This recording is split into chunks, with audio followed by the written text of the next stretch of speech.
চৈতন্য দেবের জীবনের মধ্যে দিয়ে দেখা গেছে ভাগবতে রাধার যা যা হয়েছিল সেটা যে বানানো গল্প না, সেটা চৈতন্যের জীবনের মধ্যে দিয়ে বোঝা যাচ্ছে। তাহলে শ্রীকৃষ্ণ চৈতন্য ভাগবতকে সত্য প্রমাণ করছেন। উনি ধরুন ইসলাম ধর্ম প্র্যাকটিস করেছেন, উনি খ্রিশ্চানিটিও প্র্যাকটিস করেছেন। তো যারা খ্রিশ্চান, যারা মুসলিম, তারা কি শ্রীরামকৃষ্ণদেবকে সেই সম্মান, সেই স্বীকৃতি সেটা কি দিয়েছেন? ঈশ্বর সাধনা শুধুমাত্র ভারতবর্ষে হয়েছে, ভগবান শুধু ভারতেই অবতরণ করেছেন তা কিন্তু না। তাহলে বৌদ্ধ যে তার কাছে তিনি বুদ্ধ, কালী সাধক তার কাছে তিনি কালী, কৃষ্ণ সাধক তার কাছে তিনি কৃষ্ণ রূপে প্রকাশিত হচ্ছেন। শ্রীরামকৃষ্ণদেব যদি আজকে কোনো মুসলিম ফ্যামিলিতে জন্মাতেন বা কোনো খ্রিশ্চান ফ্যামিলিতে জন্মাতেন, তাহলে যে উদারতা নিয়ে তিনি এই আধ্যাত্মিক চেতনা অনুভব করেছেন, ওই ধর্মে তিনি কি সেই ফ্রিডমটা পেতেন? লাভ মানে কি? ভালোবাসা। লাভ মানে তো প্রেম, কিন্তু প্রেম আর ভালোবাসা কি এক হলো বলুন? ভালোবাসার মধ্যে একটা বোঝাপড়া থাকলেও প্রেমে তো সম্পূর্ণ সমর্পণ। প্রেমের ইংরেজি কি বলতে পারবো না, বিরহের কোনো ইংরেজি বলতে পারবো না। সেই ইংরেজি ভাষার প্রতি কেমন টান দেখুন ছেলেপুলেদের, দুটো ফটর ফটর করে ইংরেজি বলতে পারে, ভাবছে কত শিক্ষিত। অবতার শুধুমাত্র ওই নটি রূপে আছে তা নয়, ভাগবতে এরকমও কথা আছে তিনি যখন প্রয়োজন পড়বেন তখনই অবতরণ হবেন, যে রূপে যেই ক্ষেত্রে। তিনি দাড়ি রাখলেন এরকম, কি ফেজ টুপি পরলেন এরকম, তারও প্যারাসিটামলে সেরে যাবে। আর যিনি মানে টিকি রাখলেন, তাহলে বিজ্ঞান বোঝাচ্ছে তোমার মধ্যে যিনি আর ওই মুসলমানের মধ্যে যিনি খ্রিস্ট সব সমান। শ্রীরামকৃষ্ণদেব যে কালী দর্শন পেয়েছিলেন, তো সেই কালী দর্শনটা কি রূপ ছিল? রামকৃষ্ণ তার ঘর থেকে বেরোলেন, মানে আর কি দক্ষিণেশ্বরের চাতালে গেলেন, 12 ফিট লম্বা কালী, 11 ফিট লম্বা কালী, এরকম ফিট বলছেন 10-12 ফিট লম্বা, এলো চুল উলঙ্গ ঘুরে বেড়াচ্ছেন। শ্রীরামকৃষ্ণদেব যখন মা শারদাকে বেদিতে বসিয়ে পুজো করেছিলেন, তখন কি তার পীর মধ্যেও কি তার ওই মায়ের একটা রূপ তিনি দেখতে পেয়েছিলেন? অতুল চন্দ্র ঘোষ শ্রীরামকৃষ্ণকে হঠাৎ ওপরে দেখতে গেলেন ক্যান্সার অবস্থাতে, আর লেপটা সরিয়ে দেখছেন অর্ধেক কৃষ্ণ অর্ধেক রাধা, এবং ভয় পেয়ে নিচে আসছেন নেমে। আর পরে শ্রীরামকৃষ্ণ বলছেন যখন তখন লেপটা সরাবি না। আজ আমরা যাকে আমাদের সঙ্গে পেয়েছি, তার কাছ থেকে আজ আমরা জেনে নেব পরম পূজনীয় ভগবান শ্রীরামকৃষ্ণদেব সম্বন্ধে এমন কিছু অজানা তথ্য যা হয়তো আজও অবধি সাধারণ মানুষের কাছে এসে পৌঁছায়নি, এবং শ্রীরামকৃষ্ণদেব আজকের যুগে এখনও কতটা প্রাসঙ্গিক সেই সম্বন্ধেও আমরা তার কাছ থেকে জানব। তাই আর বেশি দেরি না করে আসুন তার কাছ থেকে জেনে নিই শ্রীরামকৃষ্ণদেব সম্বন্ধে অনেক অনেক তথ্য, যা আশা করি সবার ভালো লাগবে এবং সবাইকে সমৃদ্ধও করবে। আসুন। সত্যি দাদা, আপনাকে সঙ্গে পেয়ে আজকে আমরা ভীষণ আপ্লুত, ভীষণ অনার্ড এবং প্রিভিলেজ ফিল করছি। কেমন আছো? ভালো আছি, ভালো আছি। তো আজকে শ্রীরামকৃষ্ণদেব সম্বন্ধে আমরা জানতে ভীষণ ইচ্ছুক। তা প্রথমেই আমি জেনে নিতে চাই যে শ্রীরামকৃষ্ণদেব সম্বন্ধে যখন আমরা জানি বা শুনি, তাকে বর্ণনা করার জন্য একটি ভীষণভাবে ব্যবহার করা হয় যে তিনি যুগ অবতার। তা অবতার বলতে আমাদের এক ধারণা আছে যে ভগবান বিষ্ণুর অনেক অবতার রয়েছে, মহাদেবের অনেক অবতার রয়েছে, এবং ভাগবত গীতাতেও তিনি বারবার বলেছেন যে ধর্ম সংস্থাপনার্থায়া সম্ভবানি যুগে যুগে। তা বিভিন্ন যুগে আমরা ভগবান বিষ্ণুর বিভিন্ন অবতারকে আসতে দেখেছি। তা ভগবান বিষ্ণুর যে অবতার এবং তার এই অবতার নেওয়ার যে পারপাস, এবং শ্রীরামকৃষ্ণদেবকে যে যুগ অবতার বলা, তো সেই অবতার এবং ভগবান শ্রীরামকৃষ্ণদেবের যে যুগ অবতার যে বিশেষণটা যেটা প্রয়োগ করা হয় তাকে, সেটার মধ্যে ডিফারেন্স কতটা? আচ্ছা, আমি প্রথমত মনে করি, এটা আমার ব্যক্তিগত ধারণা, এটা আমার ব্যক্তিগত মানে আর কি মতামত হচ্ছে যে ঈশ্বর সাধনা শুধুমাত্র ভারতবর্ষে হয়েছে, ভগবান শুধু ভারতেই অবতরণ করেছেন তা কিন্তু না, আমার তাই মনে হয়। অবশ্যই যদি মানব সভ্যতা সর্বত্র একটা বিস্তার লাভ করে থাকে, সারা পৃথিবী জুড়ে যদি মানব সভ্যতা বিভিন্ন ক্ষেত্রে বিভিন্ন জায়গায়, আমরা দেখছি মানব সভ্যতা যেখানে যেখানে একটা উন্নততর অবস্থায় পৌঁছেছে, সেখানে বিজ্ঞান বলো, রাজনীতি বলো, সাহিত্য বলো, এক একভাবে থ্রাইভ করেছে। If we go deep into Greek literature, আমরা দেখবো ট্র্যাজেডির ওখানে কি দুর্দান্ত প্রাদুর্ভাব। সফোক্লিস, ইউরিপিডসের ট্র্যাজেডির মধ্যে দিয়ে ব্যাকাস বা জুনো বা হীরা বা অ্যাপোলোর যেভাবে সাধন হচ্ছে, সেখানে আর্ট স্পিরিচুয়ালিটির সাথে মার্চ করেছে একটা আলাদা form in that part of the world. সেরকম আমরা ধরে নিতে পারি ভারতবর্ষ একরকমভাবে আর্ট অ্যান্ড কালচার থ্রাইভ করেছে। তাহলে আর্ট, সায়েন্স, কালচার যদি পৃথিবীর বিভিন্ন জায়গায় থ্রাইভ করে থাকে, তাহলে স্পিরিচুয়ালিটিরও এপিটোম কিন্তু অনেক জায়গায় থ্রাইভ করেছে। তোমাকে আমি যদি ঘুরিয়ে প্রশ্ন করি যিশু কার অবতার, তাহলে তুমি কি উত্তর দেবে? আমি যদি বলি যে রসুল মোহাম্মদ কার সূত্র ধরে অবতরণ করলেন, কি উত্তর হবে? মোজেসকার অবতার, ভাগবততে এইসব কথা বলা নেই। কিন্তু তুমি যে পয়েন্টটা আমাকে ধরতে চেয়েছিলে, যেটা অনেকটা এরকম যে সম্ভবামি যুগে যুগে, সেখানে একটা কথা আছে পরিত্রাণায় সাধুনাং বিনাশে দুষ্কৃত। আচ্ছা, তার মানে সাধুদের রক্ষার করতে, এবং কোনো যদি অসাধুদের ওপরে কারোর যদি কোনো সমস্যা হয়, মানে মানে যদি আর কি আসেন অসাধুরা বা অসৎ কিছু হয়, তাহলে কোনো একটা সিস্টেম কাজ করবে যেটা ফ্রম ডিভাইন ডিসপেনশন। এটাই তো বোঝাচ্ছে যে কিছু একটা ঘটবে অদ্ভুত এবং সব সিস্টেমটা ঠিক হবে। তাহলে পৃথিবীর বিভিন্ন সময় বিভিন্ন ক্ষেত্রে দেখা গেছে এক এক দেশ, এক এক কাল, এক এক সমাজকেন্দ্রিক অনেক রকমের সমস্যা তৈরি হয়েছে, যেগুলো রাজনীতি দিয়ে, অর্থনীতি দিয়ে বা অনেকভাবে সমবেতভাবে মানুষের প্রচেষ্টাতে আর ঠিক করা যাচ্ছে না। তখন হঠাৎ দেখা যাচ্ছে কোনো একজন অতিমানব এক অপূর্ব জীবন দৃষ্টান্ত দেখাচ্ছেন, এবং সেই জীবন দৃষ্টান্তকে অনুসরণ করে হাজার হাজার কাতারে কাতারে মানুষ, কোটি কোটি মানুষ একটা নতুন পথ পাচ্ছে তো। সেরকমই আমরা, তাই জন্য খ্রাইস্টকে আমরা বলি যে incarnation of that area. Christ বলছেন one who had seen son had seen the father. তোমাকে আমি এইখানে বা তোমার পডকাস্টের মাধ্যমে আমি বাকি সবাইকে বলছি, যদি বিবেকানন্দার কমপ্লিট ওয়ার্কস পড়ো, মানে স্বামী বিবেকানন্দ যে বক্তৃতাগুলো যেগুলো স্বামীজি দিয়েছেন, গুডউইন থাকার সময় যেগুলো গুডউইন লিখে রাখতে পেরেছিলেন বলেই আমাদের সামনে প্রকাশিত হয়েছে। বিবেকানন্দের আরও অনেক বক্তৃতা আছে যেগুলো আমাদের কাছে প্রকাশিত হয়নি। যারা স্বামী বিবেকানন্দের সম্বন্ধে, মানে স্বামী বিবেকানন্দের বক্তৃতামালা, চিঠিপত্র এবং স্বামীজির জ্ঞান সমগ্র বিশ্বে যেভাবে ছড়িয়ে একটা নতুন ভাবের আলোড়ন ঘটেছে জানতে চায়, তাদের জন্য তো কমপ্লিট ওয়ার্কস অফ বিবেকানন্দ আছে। আমার এখনও ছোটোবেলায় মনে পড়ে যে আমাকে যখন প্রথম বাবা কমপ্লিট ওয়ার্কসটা দেখাচ্ছে, তখন আমি মনে মনে ভাবছি, বাবা 10 খণ্ড বক্তৃতা আলোচনা।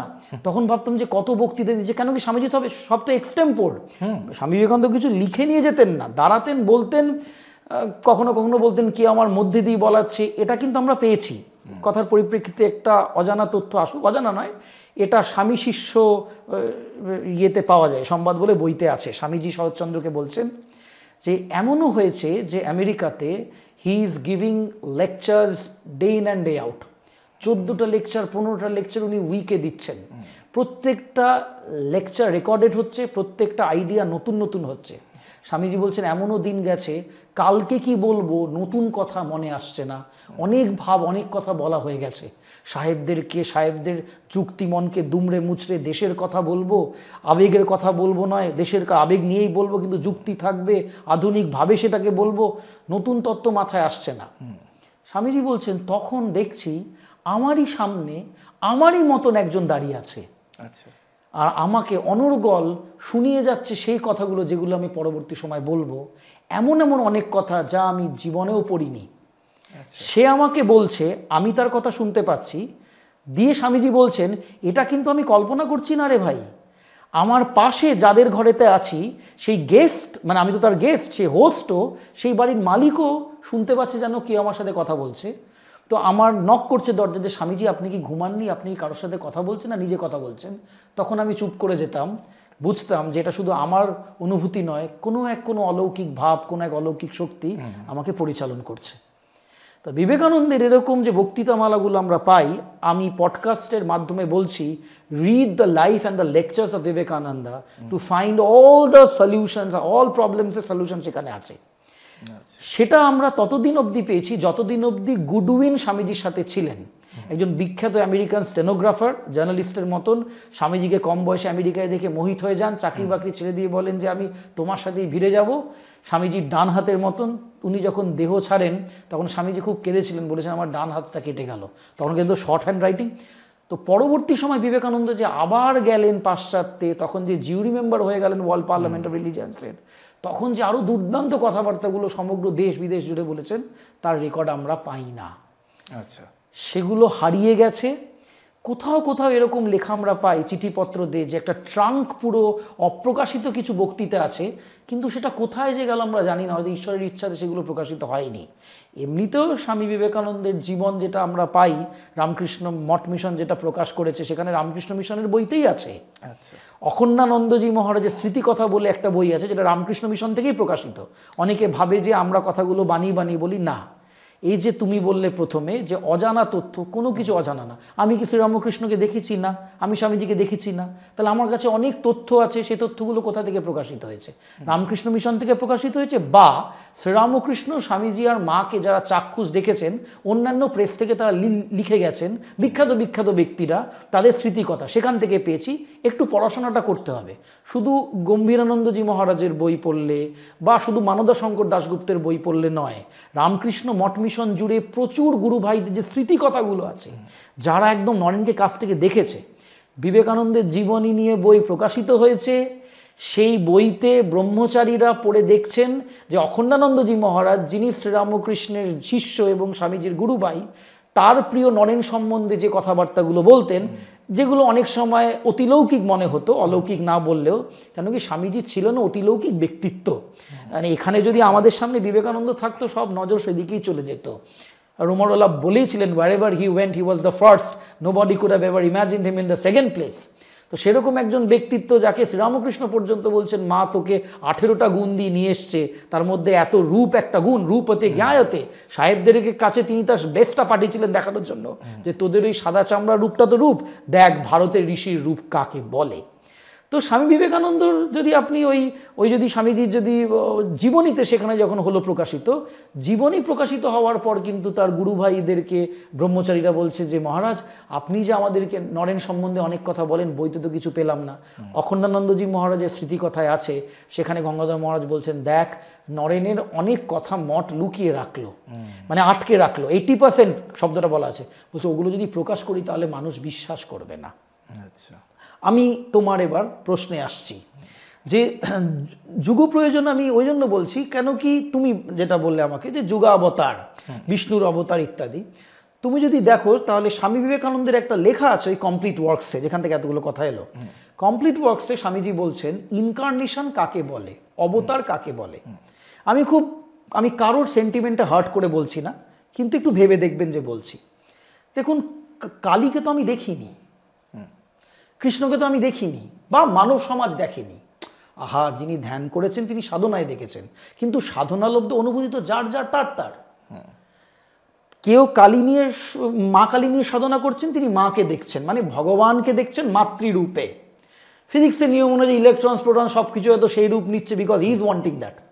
কেউ হয়তো ভগবানকে ফাদার রূপে দেখতে চাইছেন বা খ্রাইস্ট রূপে দেখতে চাইছেন।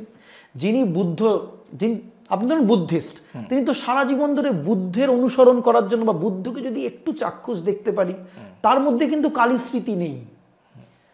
তার যখন বুদ্ধত্বের চরম পর্যায়ে পৌঁছাচ্ছে, ধরুন কোন একজন Buddhist monk, he is meditating day in and day out to get the vision of Buddha, not the vision of Kali.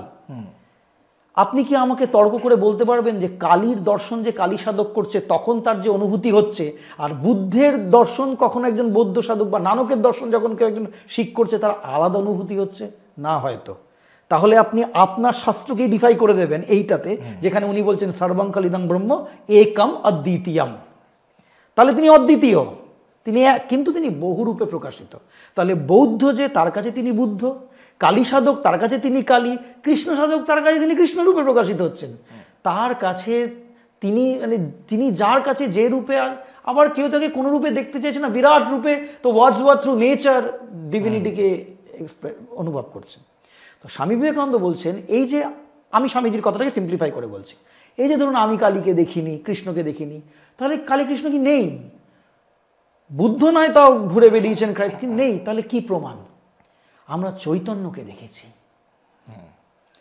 Chaitanya দেবের জীবনের মধ্যে দিয়ে দেখা গেছে যে ভাগবতে ব্যাস যা যা কথা বলে গেছে রাধার হতো, বা কৃষ্ণানুভূতিতে চরম পর্যায়ে পৌঁছে গোপিনীদের যা হতো পৌঁছে, চৈতন্যদেবের তাই হচ্ছে। নামে চোখ থেকে জল ঝরছে, দেহে শিহরণ হচ্ছে, প্রত্যেকটা রোমকূপ থেকে রক্ত বেরোচ্ছে, তিনি কোন একটা তপ্ত ভূমির ওপরে পড়ে আছেন, হা কৃষ্ণ কথা কৃষ্ণ করে হুঁশ নেই, কালো দেখছেন তো উন্মাদ হয়ে পড়ে যাচ্ছেন, দেহে এতটুকুনি স্পন্দন মাত্র নেই, কিন্তু তিনি জীবিত, কিন্তু তার মুখে একটা স্মিত হাসি যেন কার সাথে সংযুক্ত হয়ে গেছেন। আর এই ভাবগুলো কোথায় আছে? ভাগবতে আছে। মানে ভাগবতে রাধার যা যা হয়েছিল সেটা যে বানানো গল্প না, সেটা চৈতন্যের জীবনের মধ্যে দিয়ে বোঝা যাচ্ছে। তাহলে শ্রীকৃষ্ণ চৈতন্য ভাগবতকে সত্য প্রমাণ করছেন। যদি চৈতন্যদেব না থাকতেন তাহলে কৃষ্ণ সত্য বা যদি রাধা সত্য, যদি রাধাকে কেন্দ্র করে তার সাধকরা না প্রমাণ করতেন তাহলে তো বুঝতে পারতুম না। বুঝতে পারছেন? তার মানে অবতার কি করেন, সেই অনন্ত যে সত্য আর অনন্ত যে রূপ, সেই রূপ যে মিথ্যে নয় তা যে উপলব্ধি করা যায়, তা যে অনুভূত হয়, অনুভূতির পরে যে অপার আনন্দ হয়, শুধু অপার আনন্দ নিজের মধ্যে হয় না, প্রত্যেক মানুষের মধ্যে সেটা আনন্দের সাথে ছড়িয়ে দেওয়া যায়, আর সবার ওই একই অনুভূতি হয়। দেখুন, যখন হরিনাম আমরাও শুনি, কিন্তু চৈতন্য চরিতামৃতে যখন চৈতন্যদেব হরিনাম করতেন, কি এক্সপ্লেনেশন দিয়ে গেছেন বলুন তো আমাদের কৃষ্ণদাস কবিরাজ। তিনি কাঁদছেন তো লাখ লাখ মানুষ কাঁদছে, something is happening out there. তার মানে ওই এনার্জিটা, যে অনন্ত পাওয়ারটা যেটা তিনি ফিল করছেন, বা তার মধ্যে দিয়ে যে, তার মানে অবতাররা, ক্রাইস্ট না এলে আমরা তো ফাদারকে বুঝবো না। ক্রাইস্ট বলছেন না, one who had seen the sun had seen the father. তাহলে অনন্ত ব্রহ্মতত্ত্ব বলে যে একটা কিছু আছে, তিনি যে নিয়ম মানেন না। শুনুন দাদা, আমি দুটো ভগবান বুঝি, মানে জানি দুটো ভগবান আছে, একজনকে বুঝি একজনকে বুঝি না। একজন ভগবান মন বলে তিনি ব্রহ্মাণ্ড জুড়ে আছেন, তিনি আমার মধ্যে আছেন, তোমার মধ্যে আছেন, হিন্দু মুসলিম খ্রিস্টান সবার মধ্যে আছেন। যিনি তাকে বিশ্বাস করেন না তার মধ্যে দিয়েও আছেন।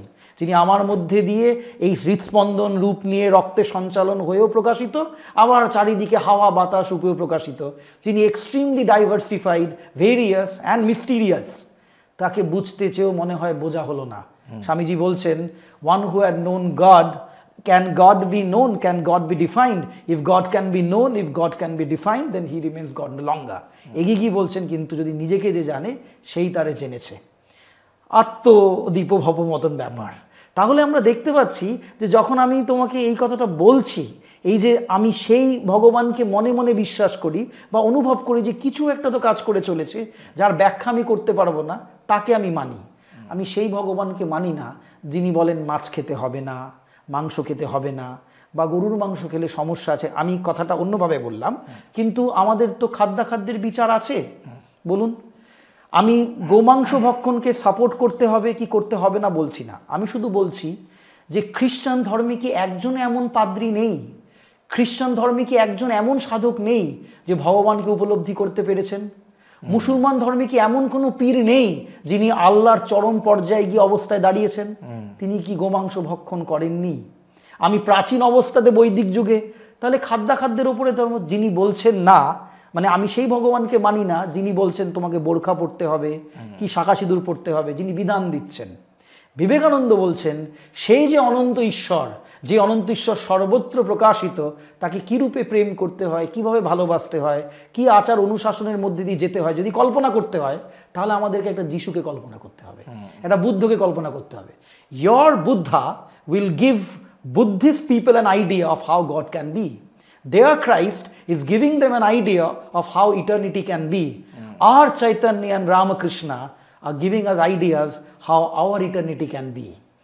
তার জন্য অবতার শুধুমাত্র ওই 9টি রূপে আছে তা নয়।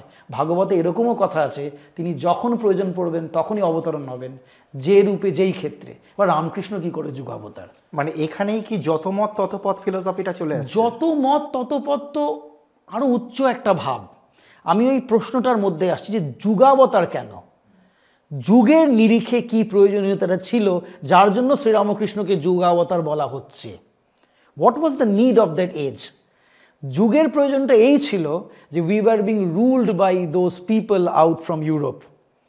তারা আমাদেরকে শাসন করছেন এবং তারা আমাদের শিক্ষা ব্যবস্থা, চিন্তা, ভাবধারা সমস্ত কিছু বদলে দিয়েছেন। দেখুন না, fair and lovely, glow and lovely হয়ে মার্কেটে বিক্রি হচ্ছে কেন? আমাদের ফর্সা হতে হবে, আমাদের সাহেব হতে হবে। যে দেখুন না, KFC বা অন্যান্য জায়গায় এত সুন্দর বাংলা ভাষা। লাভ মানে কি? ভালোবাসা। লাভ মানে তো প্রেম, কিন্তু প্রেম আর ভালোবাসা কি এক হলো বলুন? ভালোবাসার মধ্যে একটা বোঝাপড়া থাকলেও প্রেমে তো সম্পূর্ণ সমর্পণ। প্রেমের ইংরেজি কি বলতে পারবো না, নিঃস্বার্থ, আনকন্ডিশনাল বলতে পারবো না। বিরহের কোনো ইংরেজি বলতে পারবো না। তাহলে এই যে ইংরেজি ভাষা, যা ফ্লেক্সিবল, যা দুর্দান্ত, যা অপূর্ব, কিন্তু অনেক সময় গভীর ভাবগুলো প্রকাশ করতে পারে না, সেই ইংরেজি ভাষার প্রতি কেমন টান দেখুন ছেলেপুলেদের। দুটো ফটর ফটর করে ইংরেজি বলতে পারে, ভাবছে কত শিক্ষিত, আর মাতৃভাষা কত সুগভীর, কিন্তু বিভূতিভূষণ পড়ে দেখে, মানে কলোনিয়াল হ্যাংওভার যেটাকে বলা হয়। Colonial hangover. তাহলে কলোনিয়াল হ্যাংওভারে তো সবটা চলে যাচ্ছিল যদি রামকৃষ্ণ বিবেকানন্দরা না আসতেন। এই যে এখনো ঘণ্টা নাড়াটা হচ্ছে, এখনো যে একটু পুষ্পাঞ্জলি দেওয়ার একটা হিড়িক আছে, যেটা একটা আলাদা কালচার বোঝায়, এর পেছনে তো রামকৃষ্ণের বিশাল বড় অবদান। যে আমাদের ধর্ম যে মিথ্যে নয়, ভারতবর্ষে হওয়া সমস্ত ধর্মভাব যে সত্য, আর তা যে একটা জীবন দিয়ে প্রমাণ করা যায়, সেটা শ্রীরামকৃষ্ণদেব করে দেখালেন। কারণ সেই সময় আর্য সমাজের লোকরা একভাবে ভগবানকে দেখাচ্ছে, ব্রাহ্ম সমাজের লোকরা আরেকভাবে ভগবানকে দেখাচ্ছে, আর তার আগে হেনরি লুই ভিভিয়ান ডিরোজিও তো নাস্তিক্যবাদ বলেই দিল, ভগবান নেই, যুক্তির দ্বারা প্রমাণ করে দেখাও আছেন কিনা, বিশেষ করে তোমার গোড়া ভগবান তো একেবারেই নেই। তারপরে আরও যে ধর্ম আন্দোলনগুলো হচ্ছে রামকৃষ্ণ সমসাময়িক কালে, যেখানে তো লড়াই চলছে, তোমার ভগবান শ্রেষ্ঠ না আমার ভগবান শ্রেষ্ঠ। মহর্ষি দেবেন্দ্রনাথ হয়ে গেলেন মহর্ষি এবং তিনি একটা বাদ, একটা মতামত প্রচার করতে লাগলেন, সেটা দিয়ে কিছুদিন এক হলেন, পরে আবার ভাগ হয়ে বেরিয়ে গেলেন কেশবচন্দ্র সেনরা, সেখান থেকে আবার শিবনাথ শাস্ত্রীরা। এই তো হচ্ছে ভারতবর্ষের রাজধানীতে তখন সবাই ঈশ্বর তত্ত্ব নিয়েই কথা বলছে, কিন্তু কেউ ঈশ্বর উপলব্ধি করেনি। রামকৃষ্ণ প্রথম এসে দাঁড়ালেন, বললেন যে ভগবান তত্ত্ব কথায় নয়, উপলব্ধিতে। হেকে ডেকে আমি মাকে হেকে ডেকে ডাকছি, এমনি কথা নয়, মা তুই দেখা দে। মানে the ultimate truth is different from the personal perspective of the truth. God is in realization, ভগবান উপলব্ধিতে, ঈশ্বর তর্ক বিতর্কেতে নয়। শ্রীরামকৃষ্ণ কি সুন্দরভাবে বলছেন আপনাকে বলবো।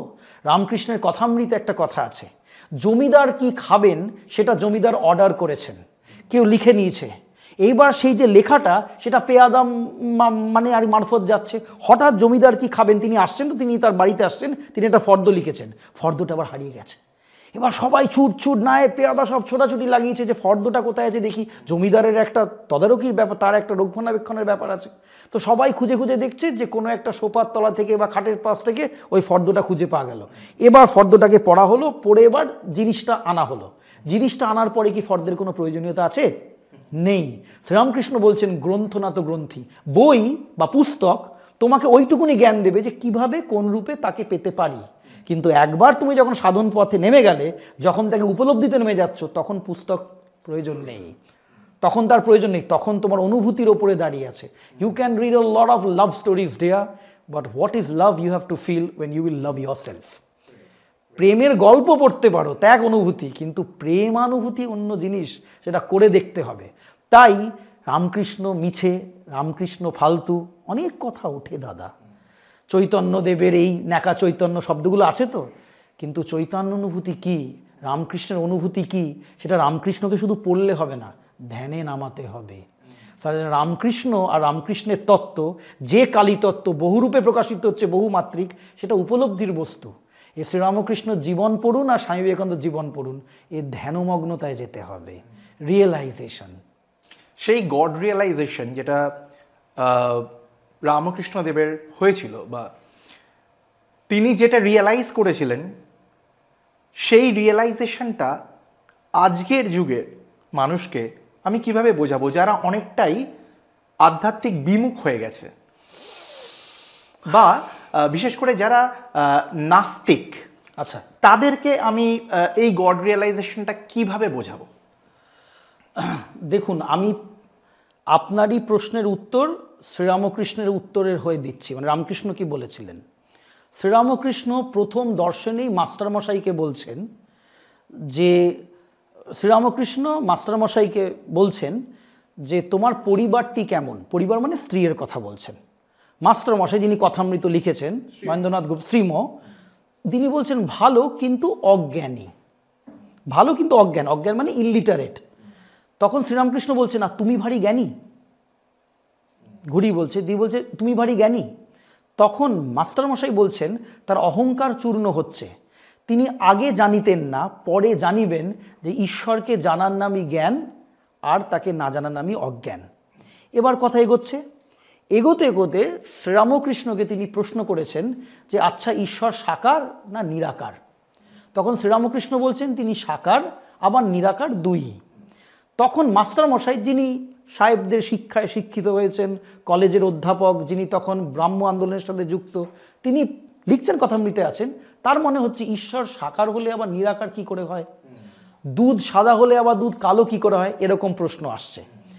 তখন শ্রীরামকৃষ্ণ ওকে উনি বলছেন, প্রশ্ন করছেন, আচ্ছা বুঝলাম তাই, কিন্তু আপনার যারা ঈশ্বর পুজো করে তাদের তো একটু বুঝিয়ে দেওয়া উচিত যে ঈশ্বর মাটির প্রতিমা নয়, এই প্রশ্নটা করেছে। তখন শ্রীরামকৃষ্ণ বলছেন, এই তোমাদের কলকাতার লোকের এক, আমি তোমার প্রশ্ন ধরে বলছি, শুধু একে বোঝাও ওকে বোঝাও, শুধু লেকচার দেওয়া, নিজেকে কে বোঝায় তার ঠিক নেই। তুমি বোঝাবার কে?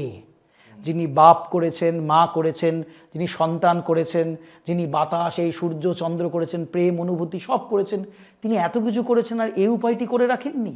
যদি মাটির প্রতিমাকেই পুজো করা হয়, তিনি কি বুঝছেন না যে তাকেই পুজো করা হচ্ছে? দিয়ে মাস্টারমশাই মনে মনে ভাবছে, সত্যিই তো, নিজে বুঝিনি, লোককে বোঝাতে যাচ্ছি, কি অঙ্কশাস্ত্র না ভূগোল না বিজ্ঞান? Now I come to your answer. একটা সময় না আমাদের জগতে নেক্সট প্যান্ডেমিক, বা বলতে পারেন আমাদের সময় একাকিত্ব একটা বড় রোগ হয়ে যাচ্ছে দাদা।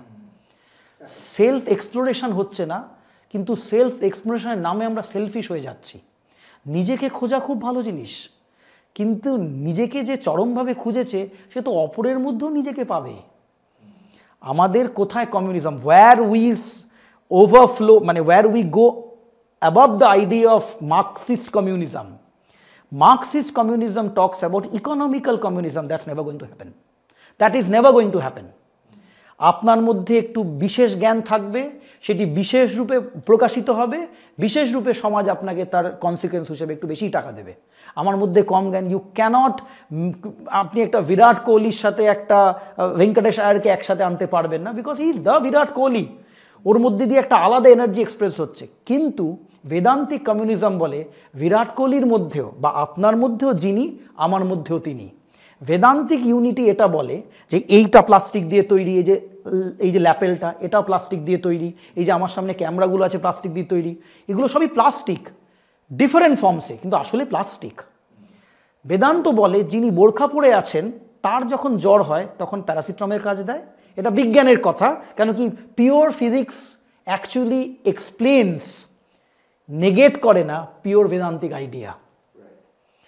পিওর কোয়ান্টাম ফিজিক্স বা পিওর জেনারেল লজিক্যাল ফিজিক্স, এটা কিন্তু, যেমন আমি একটা এক্সাম্পল দিচ্ছি, ছোটোবেলায় আমরা কি পড়েছি, যেটা সলিড স্টেটে আছে সেটা লিকুইড স্টেটে যেতে চাইছে, যেটা লিকুইড স্টেটে আছে সেটা গ্যাসিয়াস স্টেটে যেতে চাইছে, কিন্তু কোনো একটা এক্সটার্নাল ফোর্সের দ্বারা সেটা লিকুইড আছে, সলিড আছে। মানে তুমি আমি আছি, কেন কি এটা এক্সটার্নাল ফোর্স কাজ করছে বলে। সেটাকে একভাবে অনুসন্ধানী আধ্যাত্মিকতা, আর সেটাকে একেবারে যুক্তির দ্বারা অনুসন্ধানী বিজ্ঞান। তাহলে বিজ্ঞান যখন বলে যে যিনি দাড়ি রাখলেন এরকম, কি ফেজ টুপি পরলেন এরকম, তারও প্যারাসিটামলে সেরে যাবে, আর যিনি মানে টিকি রাখলেন, তাহলে বিজ্ঞান বোঝাচ্ছে তোমার মধ্যে যিনি আর ওই মুসলমানের মধ্যে যিনি খ্রিস্ট সব সমান। এটাই বৈদান্তিক অনুভূতির চরম। আমরা তো বুঝে গেলাম সমান, ঠিক আছে, প্যারাসিটামল হয়ে গেল সব এক, কিন্তু এটা অনুভূতিতে হচ্ছে কি? যদি অনুভূতিতে হতো তাহলে তো লড়াইটা ওইখানেই থেমে যেত।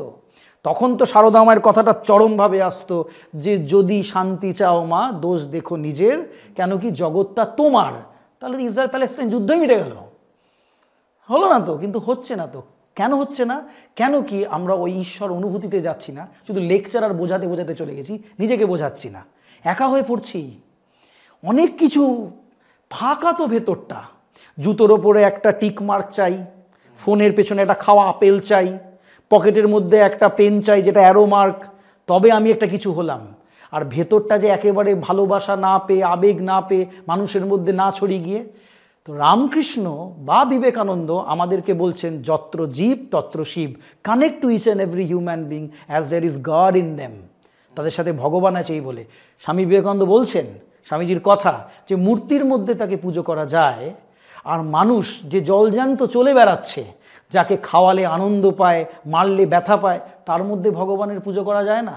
যদি প্রত্যেকটি বস্তু ঈশ্বরের মন্দির হয়, তাহলে মানুষের মধ্যে যে ঈশ্বর আছে, তাহলে মানুষ ঈশ্বরের মন্দিরের মধ্যে তাজমহল, এই কথাটা বলেছেন স্বামীজি।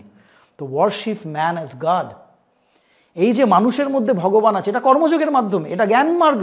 তুমি এটা উপলব্ধি করছো যে তার মধ্যে তিনি আছেন, এটা রাজযোগের মাধ্যমে হয়। সাধন করতে করতে সাধক চরম অবস্থায় পৌঁছে দেখে, আরে আমি তো সর্বত্র ছড়িয়ে আছি, তাহলে আমাবই তো কেউ নেই, মানে আমি অনন্ত আর অনন্তই সর্বত্র ছড়িয়ে আছে। হয়তো শক্তির প্রকাশের তারতম্য, তাই সে সবাইকে ভালোবাসতে পারে, সে নিজেকে আলাদা করে রাখতে পারবে না।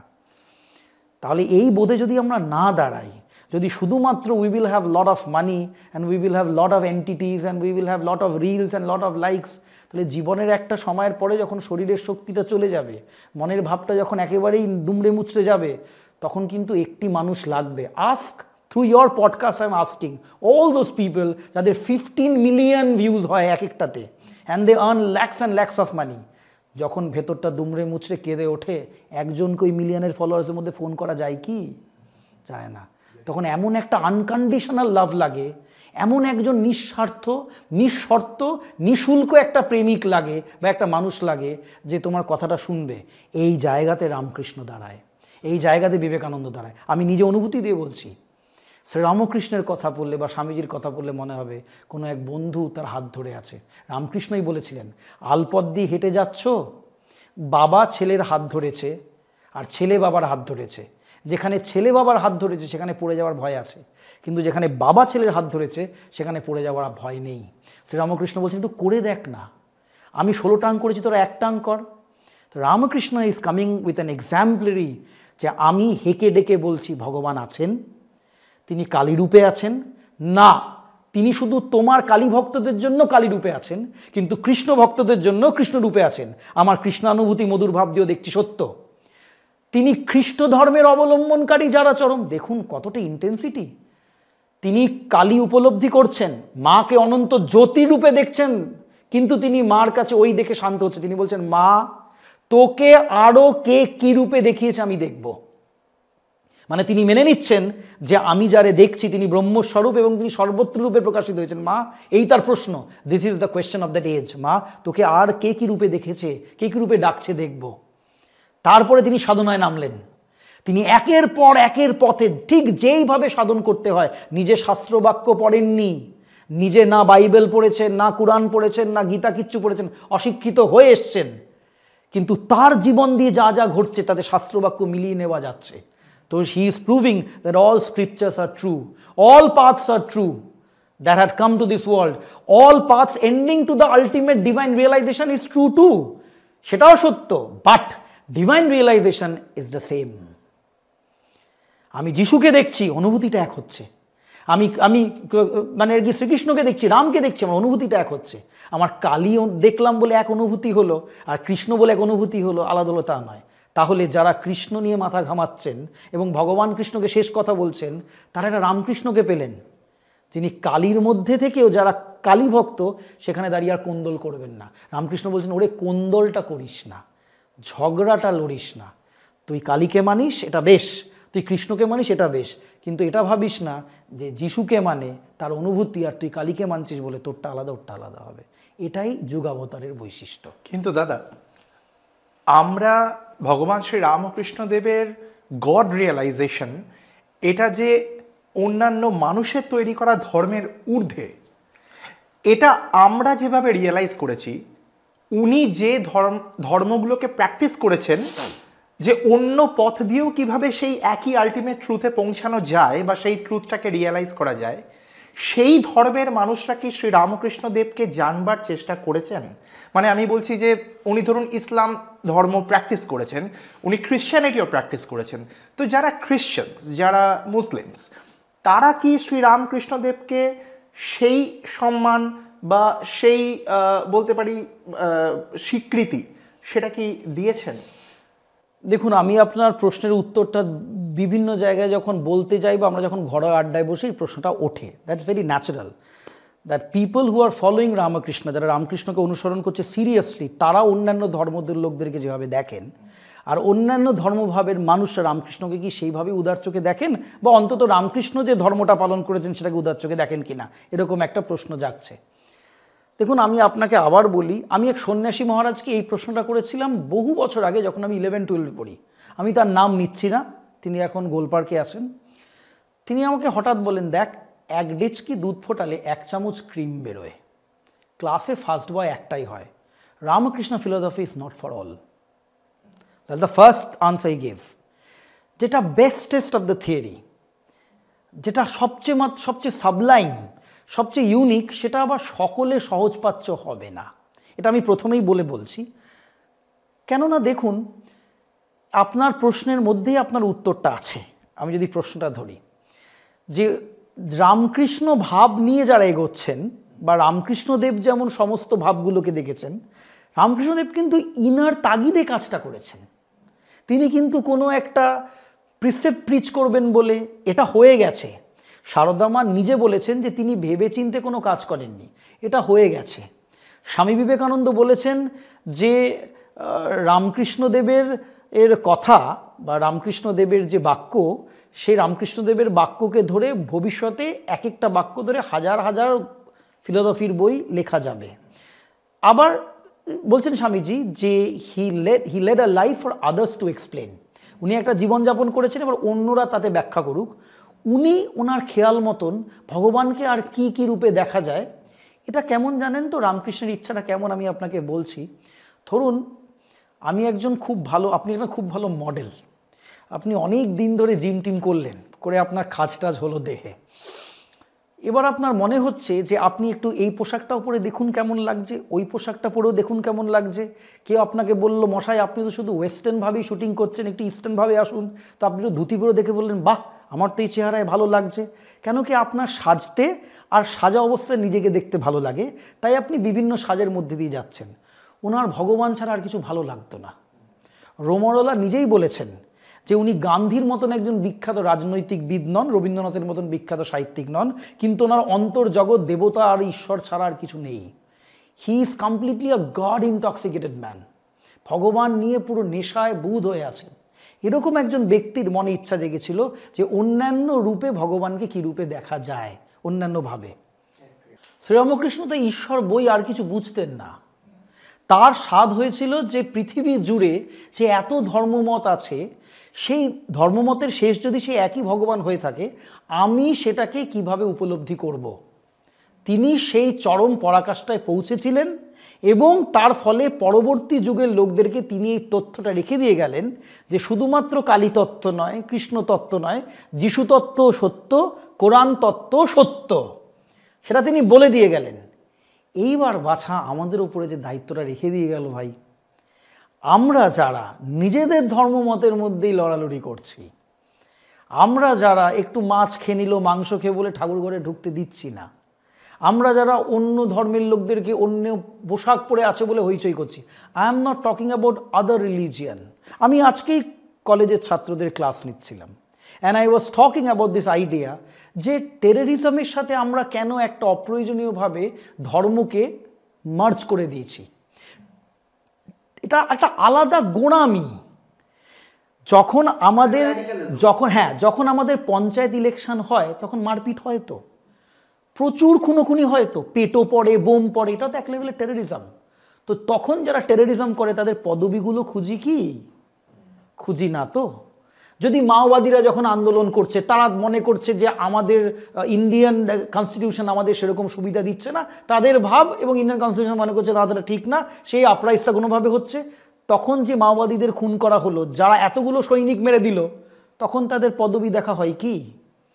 তাহলে যারা বোম ব্লাস্ট করালো তাদের শুধু পদবি দেখছি কেন এটা বুঝতে পারছি না যে ওই পদবি মানেই এরকম না, তার মানসিকতাটা ওই রকম হয়ে গেছে। এটা একটা আলাদা ব্রেন ওয়াশ বা আলাদা র্যাডিক্যালিজম হয়ে গেছে, যেটা ওই ধর্মের সাথে যায় না। সেটার কারণে কিন্তু আমরাও সেই ধর্মবোধটাকে পরিষ্কারভাবে বুঝতে পারছি না।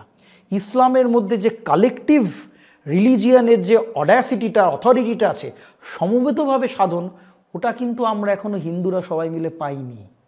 দ্য ইসলামিক ব্রাদারহুড, আমি বোঝাচ্ছি, খ্রিস্টানিটির মধ্যে যে একটা মিশনারি, একটা ডিসিপ্লিনারি কন্ডাক্ট আছে, সেটা কিন্তু এখনও আমরা রিয়েলাইজ করে উঠতে পারিনি। আমার বাড়ির সামনে চার্চ আছে, আমি দেখি রোববার দিনকে সবাই মিলে সমবেত হয়, ঈশ্বর সাধনার জন্য সমবেত হয়, বা তারা সবাই মিলে বসে একসাথে সুখ দুঃখের গল্প করে, যিশুকে মাঝখানে রেখে। আমি বৃহস্পতিবার বা মঙ্গলবার দিন তো আমাদের ছেলেদেরকে একটা ডিসিপ্লিনের মধ্যে দেখতে পারি না। তাই তো রামকৃষ্ণ মিশন উঠে আসছে। রামকৃষ্ণ মিশন এই জন্য মিশন নামটা নিয়ে কেন উঠে আসছে? All the best that is in all religion. স্বামীজির কথাই আছে যে এমন একটা ধর্মবোধ জাগুক যেই ধর্মের উপরে খ্রিস্টের আলো এবং কৃষ্ণের আলো সমানভাবে পড়ুক। এমন একটা ধর্মবোধ আসুক যেখানে বুদ্ধিজমের বেস্ট, যেখানে মোহাম্মদানিজমের বেস্ট, যেখানে হিন্দুইজমের বেস্ট, এবং সমস্ত কিছুগুলোকে অ্যাকসেপ্ট করে নিয়ে একটা ধর্মবোধ আসুক, that will be the highest of humanity.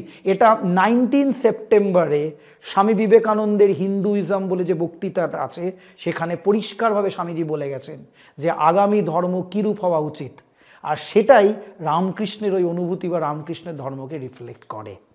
একটা ওয়াই উই ডিসএগ্রি বলে বক্তৃতা আছে না স্বামীজির, যেখানে স্বামীজি বলছেন কূপমণ্ডুকতার কথা, যে মহাসমুদ্রের থেকে ব্যাঙ এসে কুয়োয় পড়েছে, আর কুয়োর ব্যাঙ মহাসমুদ্রের ব্যাঙকে জিজ্ঞেস করছে ভাইয়া তুমি কোত্থেকে এসছো, আর তখন বলছে সমুদ্র থেকে। কুয়োর ব্যাঙ বলছে যে সমুদ্র কত বড়, দিয়ে কুয়োটা পুরো লাফ দিয়ে ঘুরে নিচ্ছে, কিন্তু সমুদ্রের ব্যাঙ বলছে সমুদ্র তো কুয়োর চেয়ে অনেক বড়। তখন কুয়োর ব্যাঙ বলছে nothing can be bigger than my well, you are a liar and a traitor. এটা স্বামীজি তখন বলছেন যখন শিকাগো ধর্ম মহাসম্মেলনে সেই দিন 17th অফ আর কি সেপ্টেম্বর, সেই দিনকে অন্যান্যরা তাদের ধর্মকথা বলে দিয়েছেন, আর সবাই বলছে আমার ধর্মটা একটু শ্রেষ্ঠ অন্য ধর্ম থেকে। আর যখন বিবেকানন্দ উঠলেন শেষে, তখন বললেন প্রত্যেকে কুয়োর ব্যাঙ ভগবান মহাসমুদ্রের মতন তারিকে জেনেছে, যেটা রামকৃষ্ণের কথা। শ্রীরামকৃষ্ণ বলছেন তিনি চিনির পাহাড়, সুখদেবাদিরা হয়তো একটা ডেউ পিঁপড়ে ছিল, 8-10টা চিনি মুখে করে নিয়ে এসছে, তারে কে চিনেছে, নুনের পুতুল সমুদ্র মাপতে গেছে গলে গেছে, কে তার খবর দেবে, বিদ্যাসাগর মহাশয়কে বলছেন। তাই শ্রীরামকৃষ্ণের জীবন দিয়ে দেখলে বোঝা যায় সব ধর্মভাব সত্য। যদি তোমরা যারা এই ভাবটা নিচ্ছ না, তোমরা যারা মনে করছো যে আমার ধর্মই শ্রেষ্ঠ বা আমার বাদই শ্রেষ্ঠ, জেনে রেখো এটা জগতের নিয়ম না। জগতের এটি নিয়ম হলে তাহলে ভগবান অনেক রূপে অনেকের কাছে প্রকাশিত হতো না অনেকভাবে। তাই যেটা ভগবানের নিয়ম না তুমি তার বিরুদ্ধে দাঁড়াচ্ছ, এটা প্রকৃতির নিয়ম না তারা কি বিরুদ্ধে দাঁড়াচ্ছ। কত বছরের ধর্ম তোমার? 5000, 6000, 10,000, 2000? মানব সভ্যতার ইতিহাস আরও বড়, এই প্রাকৃতিক সভ্যতার ইতিহাস অনেক বড়। কিছুদিন পরে সেটাও হারিয়ে যাবে কোন্দল করে, আবার একটা নতুন মত আসবে, সেই আলোতে ওই রামকৃষ্ণের ভাবটি থাকবে। শ্রীরামকৃষ্ণদেব তো নিজে একজন হিন্দু ব্রাহ্মণ পরিবারে জন্মেছিলেন। তা তোমার কি মনে হয় যে শ্রীরামকৃষ্ণদেব যদি আজকে কোনো মুসলিম ফ্যামিলিতে জন্মাতেন বা কোনো খ্রিশ্চান ফ্যামিলিতে জন্মাতেন, তাহলে যে উদারতা বা যে ফ্রিডম অফ মাইন্ড নিয়ে তিনি এই আধ্যাত্মিক চেতনা অনুভব করেছেন, ওই ধর্মেগুলোতে বা পার্টিকুলারলি মোনোথিস্টিক রিলিজিয়ন, আমি কোনো মানে ওই পার্টিকুলার গণ্ডির মধ্যে ফেলছি না, আমি বলছি মোনোথিস্টিক রিলিজিয়নের মধ্যে তিনি কি সেই ফ্রিডমটা পেতেন? মানে ওখানে যে পার্টিকুলার প্র্যাকটিসেসগুলোর ব্যাপারে গোঁড়ামি রয়েছে, মানে একটা অর্থোডক্স যে এলিমেন্টটা রয়েছে, সেটার মধ্যে কি এই ফ্রিডমটা তিনি ফিল করতেন? দেখুন, শ্রীরামকৃষ্ণদেব হিন্দু ব্রাহ্মণ পরিবারে এসছেন, কেন এসছেন এই তর্কে যাচ্ছি না। তিনি আধুনিক যুগে মুসলমান পরিবারে আসতেন কি না এই সুশ্রুতি দেওয়া প্রশ্ন তো উত্তর দিচ্ছি না। শুধু বলছি এপিজে আব্দুল কালামকে দেখুন না, বিসমিল্লাহ খানকে দেখুন না। এপিজে আব্দুল কালাম কোন ধর্মে এসছেন? আব্দুল কালাম রীতিমতো বেদান্ত চর্চা করতেন। বিবেকানন্দ নিয়ে আব্দুল কালামের বক্তৃতা মাথায় তুলে রাখার মতন, এত অপূর্বতার অনুভূতি। ওই আব্দুল কালাম তো আপনি যেটা ইঙ্গিত করছেন সেই ধর্মেরই লোক। কাজী নজরুল ইসলাম তো তা পরের। আমি বিসমিল্লাহ খাঁ সাহেব যার সানাই, বিসমিল্লাহ খাঁ সাহেব 51বর্তী মুসলিম পরিবারে জন্ম হয়ে তিনি যখন সানাই নিয়ে প্যাঁপু করছেন, গুরু খুঁজছেন, আর কাশীর ওই ঘাটগুলোতে বসে ভাবছেন যে যদি আমার একটি গুরু পাওয়া যায়, তখন বিসমিল্লাহ খান নিজেই বলছেন, একজন সাধক তার কানে কানে মন্ত্র দিয়ে বলছে সঙ্গীত সাধনায় নামছো, এই মন্ত্র সাধন করো, যা অনুভূতি হবে কাউকে বলবে না। বিসমিল্লাহ খান তার ঘরের আর কি দরজা বন্ধ করে সানাই নিয়ে আছেন আনন্দে, তখন তিনি চেষ্টা করছেন একটু সানাই বাজাতে, ওই গুরুমন্ত্র জপে। বিসমিল্লাহ খাঁ সাহেব দেখছেন ঘরের মধ্যে দরজা বন্ধ অবস্থাতে এক অলৌকিক দিব্য পুরুষ এসে তাকে সঙ্গীতের আরও কিছু সুর বুঝিয়ে যাচ্ছে। তো বিসমিল্লাহ খাঁ সাহেবের কাছে ওইটা একটা অদ্ভুত অনুভূতি। এর 7-8 দিন পরে উনি যখন আবার ঘাটে বসে আছেন, আবার ওই সাধু এসে বলছে কিছু অনুভূতি দেখেছো কি? যেই বলেছে এক ঠাসিয়ে চড়, বলে যে আমি তোমাকে বলেছি না অনুভূতির কথা না বলতে, কাউকে বলবে না। বিসমিল্লাহ খাঁ সাহেবের সানাইয়ের সঙ্গীত সর্বত্র ঘরে ঘরে। তিনি মুসলিম না হিন্দু খ্রিস্টান, এবার আপনি বিচার করুন। বিচার করতে নামুন আপনি ওই ওস্তাদ আমজাদ আলী খান বা জাকির হোসেন। জাকির হোসেন তো দেখলেন কিছুদিন আগে যখন শরীর ছেড়েছেন, খবর হলো যে বাবা তার কানে তবলার বোল মন্ত্র দিয়েছিল। তাহলে রামকৃষ্ণদেব এখন আসতেন কি না সেটা ইম্পর্টেন্ট না। যদি তুমি যে ধর্মেই জন্ম নাও, যেই পরিবারেই জন্ম নাও, জগতের চিৎশক্তি মাধ্যমে যত পুস্তক যা জ্ঞান সব তোমার সামনেই আছে। তুমি পড়ো আর তুমি উদার হও।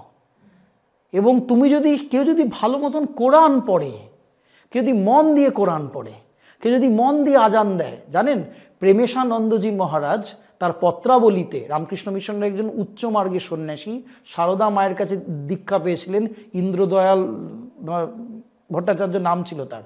মঠ মিশনে এখন বা আগে কিছু বছর আগেও যত সব সিনিয়র মাংসরা ছিলেন অনেকেই ওনার হ্যান্ডমেড। তো তার একটা প্রেমেশানন্দের পত্রাবলী বলে একটা বই আছে, আমি অনেককে বলছি বইটা কিনে পড়বেন।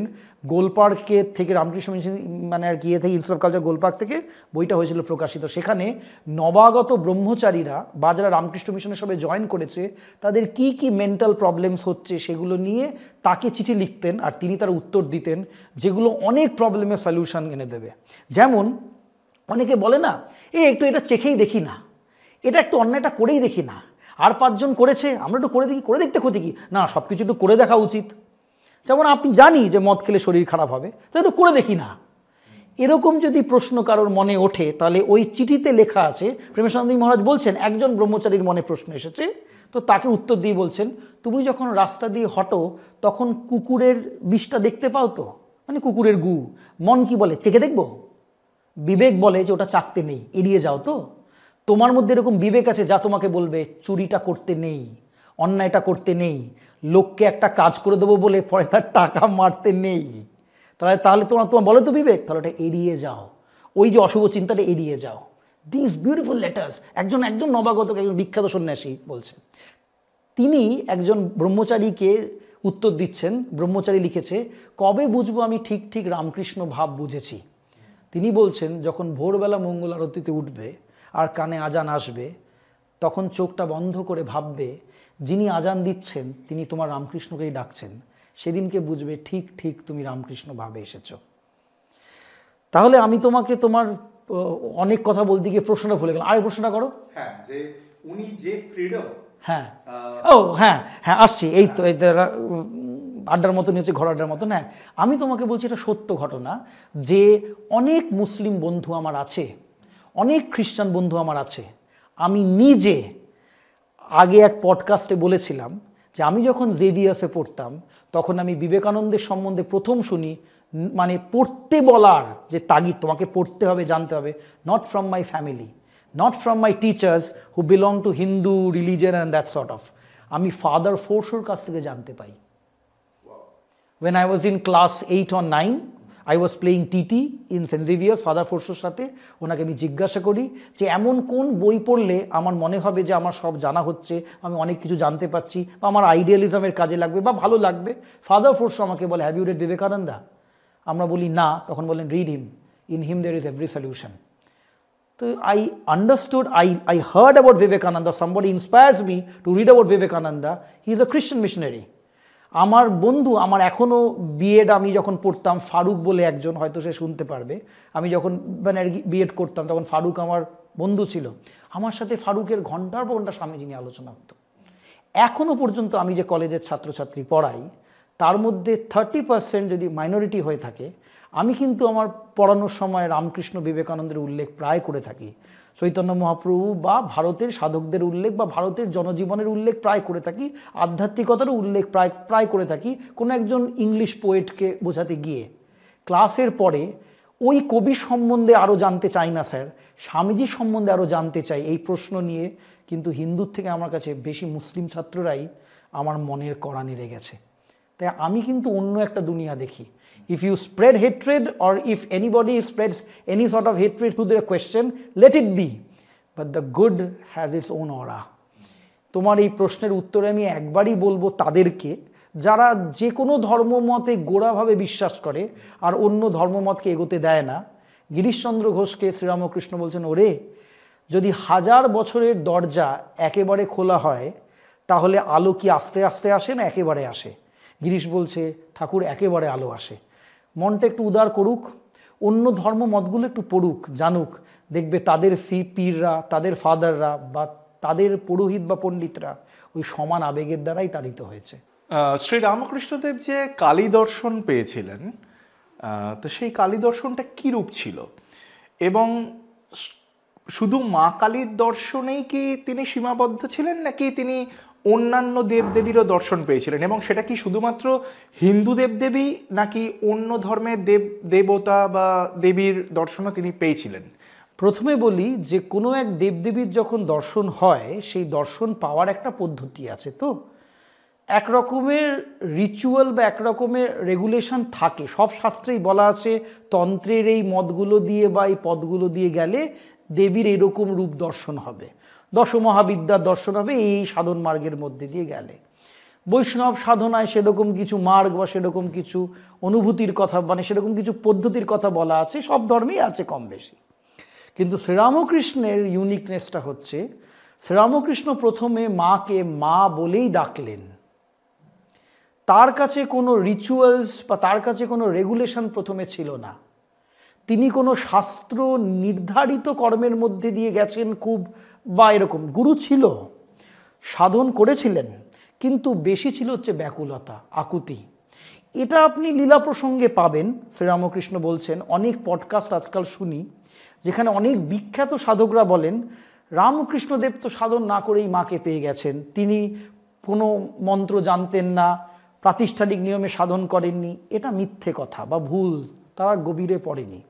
শ্রীরামকৃষ্ণ নিজে বলছেন, লীলা প্রসঙ্গে স্বামী শারদানন্দ লিখছেন যে শ্রীরামকৃষ্ণ যখন মায়ের সামনে দক্ষিণেশ্বরে মায়ের ভবতারিণীর গর্ভগৃহে যখন বসতেন, তখন শ্রীরামকৃষ্ণ বলছেন ভেতর থেকে কেউ যেন আমার প্রত্যেকটা জয়েন্টগুলোকে তালা লাগিয়ে দিত, খট খট খট করে আওয়াজ হতো, আমি আর উঠতে পারতুম না, ওভাবেই যেন আছি বসে। বলছে যে মন্ত্র উচ্চারণ করে পুরো দিক শুদ্ধিকরণের মন্ত্র থাকে, তো বলছে আমি যখন দিক আর কি করছি শুদ্ধিকরণ, আমি দেখছি আমার চারিদিকে একটা আগুনের বলয় হয়ে যাচ্ছে।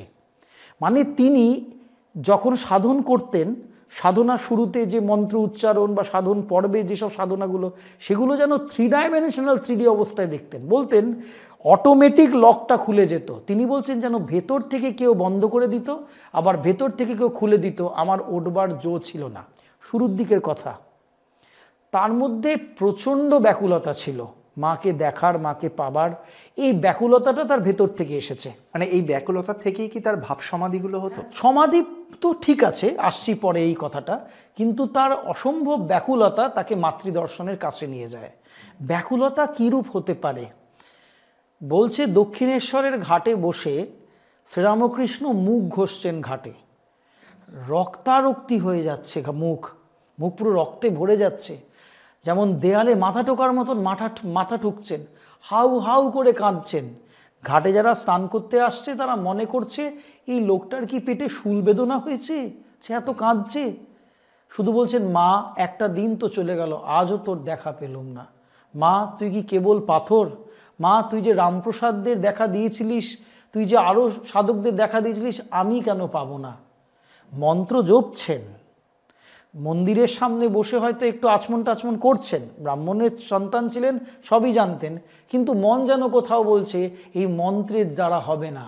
যেন মন বলছেন ওই গানটার ভাব, আমি মন্ত্রতন্ত্র কিছু জানি না মা, শুধু মা বলে ডাকতে জানি। তীব্র ব্যাকুলতা, তীব্র অনুভূতিতে নিয়ে গেল তাকে। এত চরম ব্যাকুলতার পরে শ্রীরামকৃষ্ণ বলছেন যে তারে দেখছি কিন্তু তারে পাচ্ছি না, তার অনুভূতি হচ্ছে কিন্তু তাকে স্পর্শমাত্র আসছে না, যেন তিনি দূরে দূরে কোথাও সরে যাচ্ছেন। এরকম একটা ভাব নিয়ে তিনি মনে করলেন সদা যদি তার সাথে সংযুক্ত না হতে পারি তাহলে মায়ের ছেলে হয়ে লাভ কি? তো নিজের প্রাণ ত্যাগ করতে গেলেন, কালীঘরের খড়গ গলায় নামালেন। এইবার শ্রীরামকৃষ্ণ বলছেন তিনি দেখছেন মন্দিরের 4 দিক থেকে জ্যোতি সমুদ্রে আসছে। তিনি মাকে মা রূপে দেখছেন না, তিনি দেখছেন জ্যোতি সমুদ্র আসছে এবং একের পর এক জ্যোতির ঢেউ তার গায়ের ওপরে আছড়ে পড়ছে। তিনি হাবুডুবু খেতে খেতে জ্ঞান হারালেন এবং প্রায় 3 দিন তিনি ওরকম মহাসমাধি যোগে ছিলেন, যেটি তার কাছে চরম মাতৃদর্শন। মানে mother came in front of him at the very first vision with all her aura, তার সমস্ত জ্যোতির নিয়ে। এটা আমি বলছি নয়, দক্ষিণেশ্বরের মন্দিরের গর্ভগৃহের 4টি কোণা এখনও ফেটে আছে, সেই ফাটা দাগটা এখনও রাখা আছে, যেটা প্রমাণ যে একেবারে চৌকাঠ চৌচির করে ওই চারিদিক কোণা ফাটিয়ে সেই দিব্যজ্যোতি এসেছিল। তারপরে শ্রীরামকৃষ্ণের ওই মাতৃদর্শন হওয়ার পর তারপরে শ্রীরামকৃষ্ণ এই জ্যোতিষ সমুদ্রে মাকে আর কি দেখার পর দেখুন তিনি তো যাকে তাকে বলেননি অনুভূতি, আর তিনি এই দেখেছি রে এই দেখেছি রে এই বলেননি। তিনি কখনো কখনো মাঝে মাঝে কাউকে কাউকে বলেছিলেন যে তিনি মাকে কী রূপে দেখছেন। যেমন বলছেন রাত্রিবেলায় দক্ষিণেশ্বরে মা গঙ্গার দিকে ওই কলকাতার দিকে মুখ ফিরিয়ে আছেন, এটা তিনি দেখছেন। তিনি ঘুঙুরের আওয়াজ দেখছেন, মানে শুনছেন। তিনি মাকে বিভিন্নভাবে বিভিন্ন ক্ষেত্রে দেখছেন, যেগুলো তার তখন অনুভূতি হচ্ছে। আর তার অনুভূতিগুলোর দেখে মানুষ বুঝতে পারছে যে এই লোকটি যখন মহাসমাধিযোগে মা করে চলে যাচ্ছে, তখন নিশ্চয়ই কোনো একটা অলৌকিক সত্তার সাথে সংযুক্ত হয়ে আছে। যেমন তিনি যে মা পাগল ছিলেন এবং তার মধ্যে যে ভাব সমাধি হতো, ভাব সমাধি যে রানী রাসমণি বুঝতে পারতেন, মথুরমোহনরা বুঝতে পারতেন যে আমাদের এর নিযুক্ত করা পুরোহিত সাধারণ লোক না, এটি সমাধি, এটি সাধকদের ছাড়া হয় না। আর তাতে উনি যা বলছেন তাই যে রানীমা আর মথুরবাবু মেনে নিচ্ছেন, তাতে অনেক লোক যারা শ্রীরামকৃষ্ণকে দেখতেন কিন্তু ওই ভাবটি বুঝতেন না, তারা ভেবেছে শ্রীরামকৃষ্ণ ঢং করছে, এরকমভাবে পড়ে আছে মরার মতন করে। তো টু সি একজন একদম গরম যে হুকোর যে কয়লা, সেই জ্বলন্ত কয়লা রামকৃষ্ণের গায়ে ফেলে দিয়েছে। সত্যি ঘটনা দেখার জন্য যে এ যে এরকম মরার মতন ভান করে পড়ে আছে, এ কি শুধু রানীমারকে সন্তুষ্ট করার জন্য, আখেরে নিজের গোছানোর জন্য, নাকি সত্যিই তাই? শ্রীরামকৃষ্ণের দেহ তো খুব নরম ছিল, জানেন তার লুচির কানায় হাত কেটে যেত, এত নরম শরীর। দাড়ি কাটতে পারতেন না, মুখের পুরো চামড়া ওই আর কি উঠে চলে আসে রেজারের সাথে বলে ওভাবেই রাখা হতো। এত নরম শরীর যে আমরা কি বলবো আপনাকে, যে যারা যারা তার সেবা করেছেন, তার পা টিপেছেন, তারা অনেক সময় মনে করতেন মাখনের মতন দেহ, যেন হাড় নেই। সেই শ্রীরামকৃষ্ণের গায়ে যখন একটা ওরকম জ্বলন্ত কয়লা পিণ্ড পড়েছে, তখন তার চামড়া ভেদ করে একেবারে মাংসের মধ্যে ঢুকে গেঁথে গেছে। গলাটা তো জ্বলছে আর পুরো সমস্ত লেয়ার্স অফ স্কিন দিয়ে, কিন্তু তার কোনো বিকার নেই। বুটের জুতো দিয়ে লাথি মারছে, ওঠ ওঠ, ভগবানকেও পরীক্ষা দিতে হয় দাদা। লাথি মারছে ওঠ, এবং এমনভাবে লাথি মার জুতো দিয়ে যে ওই নরম শরীরে কালশিটে পড়ে গেছে। যখন দেখছে কালশিটে পড়ে যাচ্ছে, যখন মানে সবাই দেখছে যে একেবারে চামড়ার লেয়ার ভেদ করে একেবারে বসে গেছে, কিন্তু এই লোকটি মুখে টু শব্দ করছে না, তখন এরা একটু পিছপা হয়েছে, একটু ভয় পেয়েছে, ভেবেছে কি সত্য। এমনকি শ্রীরামকৃষ্ণের ক্যান্সার যিনি চিকিৎসা করতে আসতেন মহেন্দ্রলাল সরকার, তিনি তার সামনে সমাধি অবস্থায় শ্রীরামকৃষ্ণকে পরীক্ষা করছেন। এটা কথামৃতে আছে, এক ঘর লোকের সামনে। তিনি স্টেথোস্কোপ নিয়ে দেখছেন হার্টবিট নেই, চোখে আঙ্গুল দিয়ে দেখছেন চোখের পাতা মরছে না, আলো দিয়ে দেখছেন ডাইলিউটেড হয়ে গেছে, মেডিকেলি ডেড, অথচ মুখে একটা মিষ্টি হাসি, অথচ তিনি কার সাথে যেন সংযুক্ত হয়ে আছেন। কিছুক্ষণ পরেই নামবেন আর মুখ থেকে কথামৃত বেরোবে। শ্রীরামকৃষ্ণ যখন জ্ঞান ফিরেছে, আমি ওই কয়লার আর কি যাই আর কি ভাবটি ইনসিডেন্টটায়, যখন জ্ঞান ফিরেছে তখন শ্রীরামকৃষ্ণ খুব কষ্ট পেয়েছিলেন। কথায় আছে যে রানী রাসমণি সেই খাজাঞ্চিদের তাড়িয়ে দেওয়ার, সেই লেবারদের যারা এরকম শ্রীরামকৃষ্ণকে এত কষ্ট দিয়ে মানে আর কি পরীক্ষা করেছে, এই অপমান করেছে, তাদেরকে তাড়িয়ে দেওয়ার বন্দোবস্ত করেন। কিন্তু শ্রীরামকৃষ্ণ এগিয়ে গিয়ে বলেন না, তাদের সংসার আছে, তারা আমার ভাব বুঝবে কি করে, তুমি মা, তুমি ওদের না দেখলে কে দেখবে। তো রানী রাসমণি তাদেরকে নিযুক্ত করে রাখেন। তো শ্রীরামকৃষ্ণ কালী কী রূপে দেখতেন মাকে, সেটা কানাঘুষো কিছু কিছু জায়গায় বলা আছে। শ্রীরামকৃষ্ণকে লোকে মানে আর কি কালী রূপে দেখেছে, এটা তো আমরা পাই।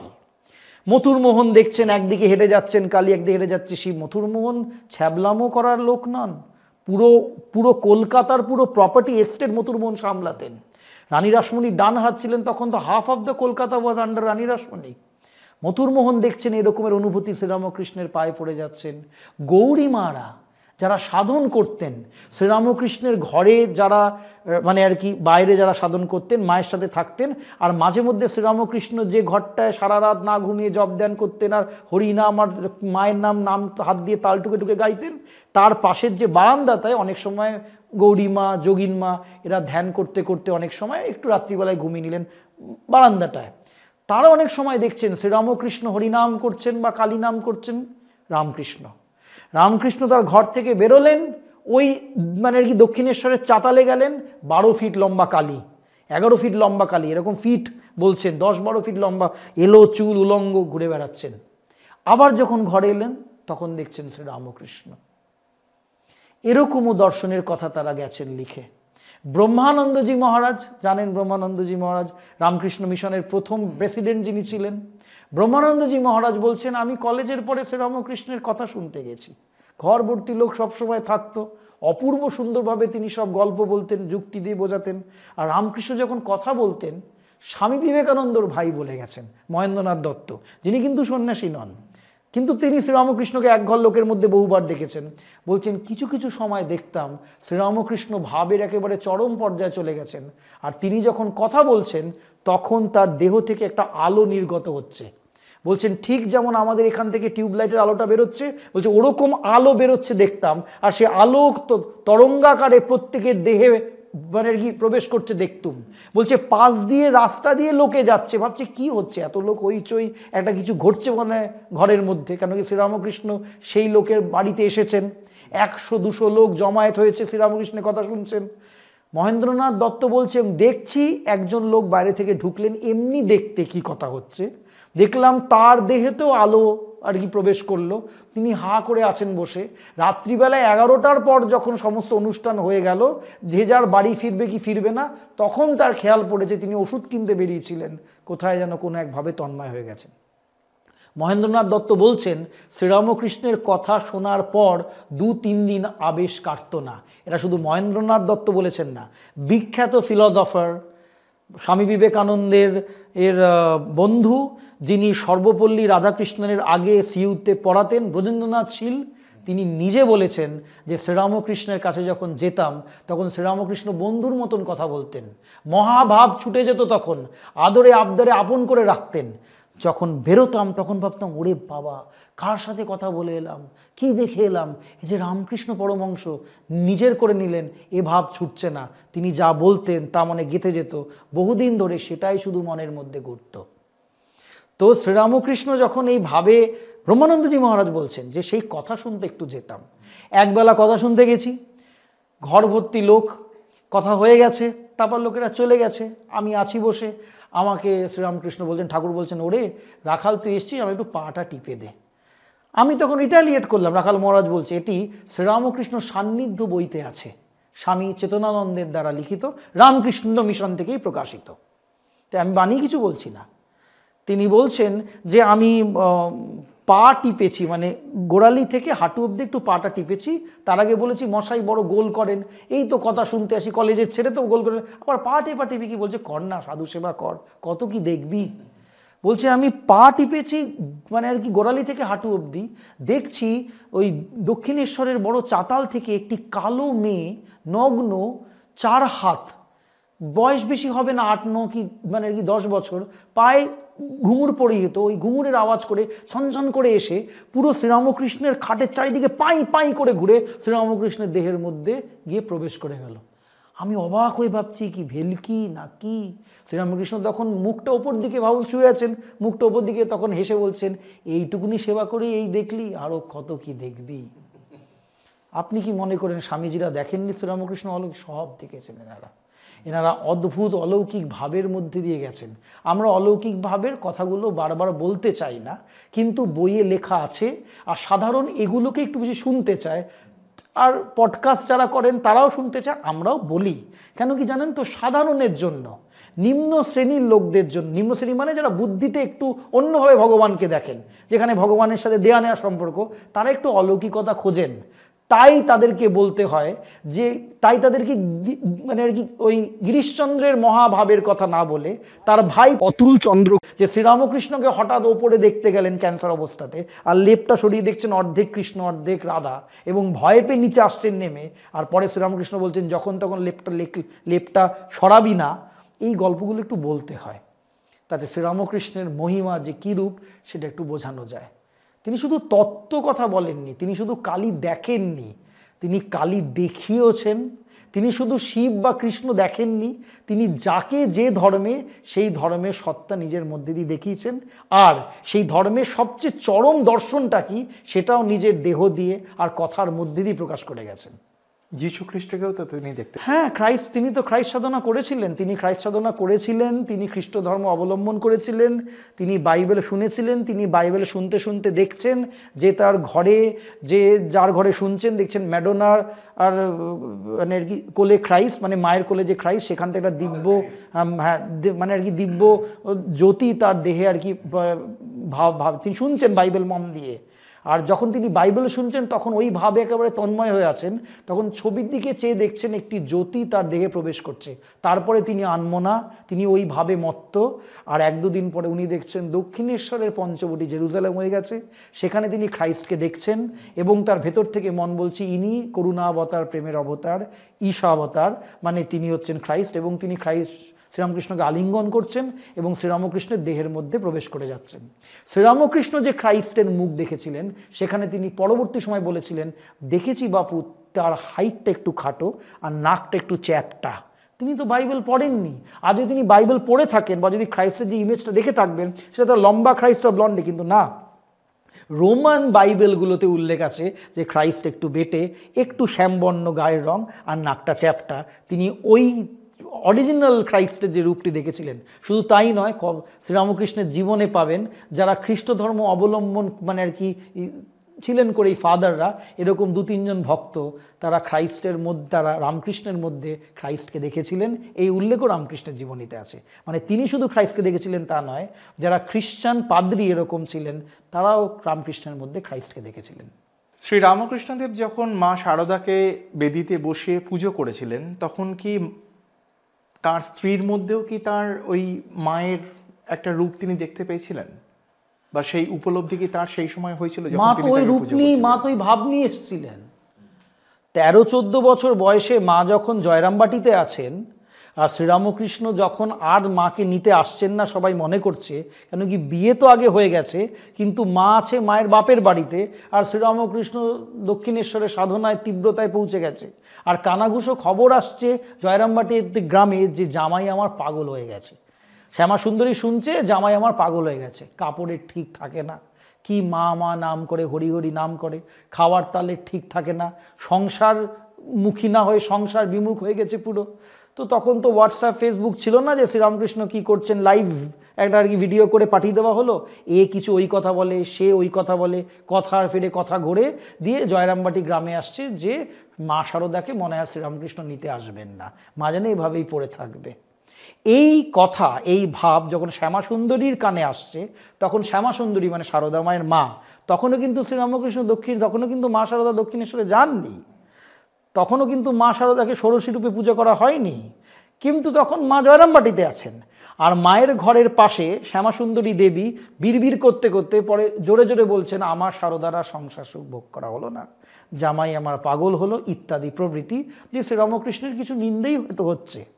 তখন মা, 13-14 বছরের মা, নিজে বেরিয়ে এসছেন। এটি শ্যামাসুন্দরীর কথা থেকেই পাওয়া যায়। নিজে বেরিয়ে এসেছেন, বেরিয়ে এসে দাওয়া এসে বলছেন, মা বারবার পাগল পাগল করোনি, একবার প্রতিনিন্দায় দেহ ছেড়েছি, তুমি কি বারবার তা দেখতে চাও?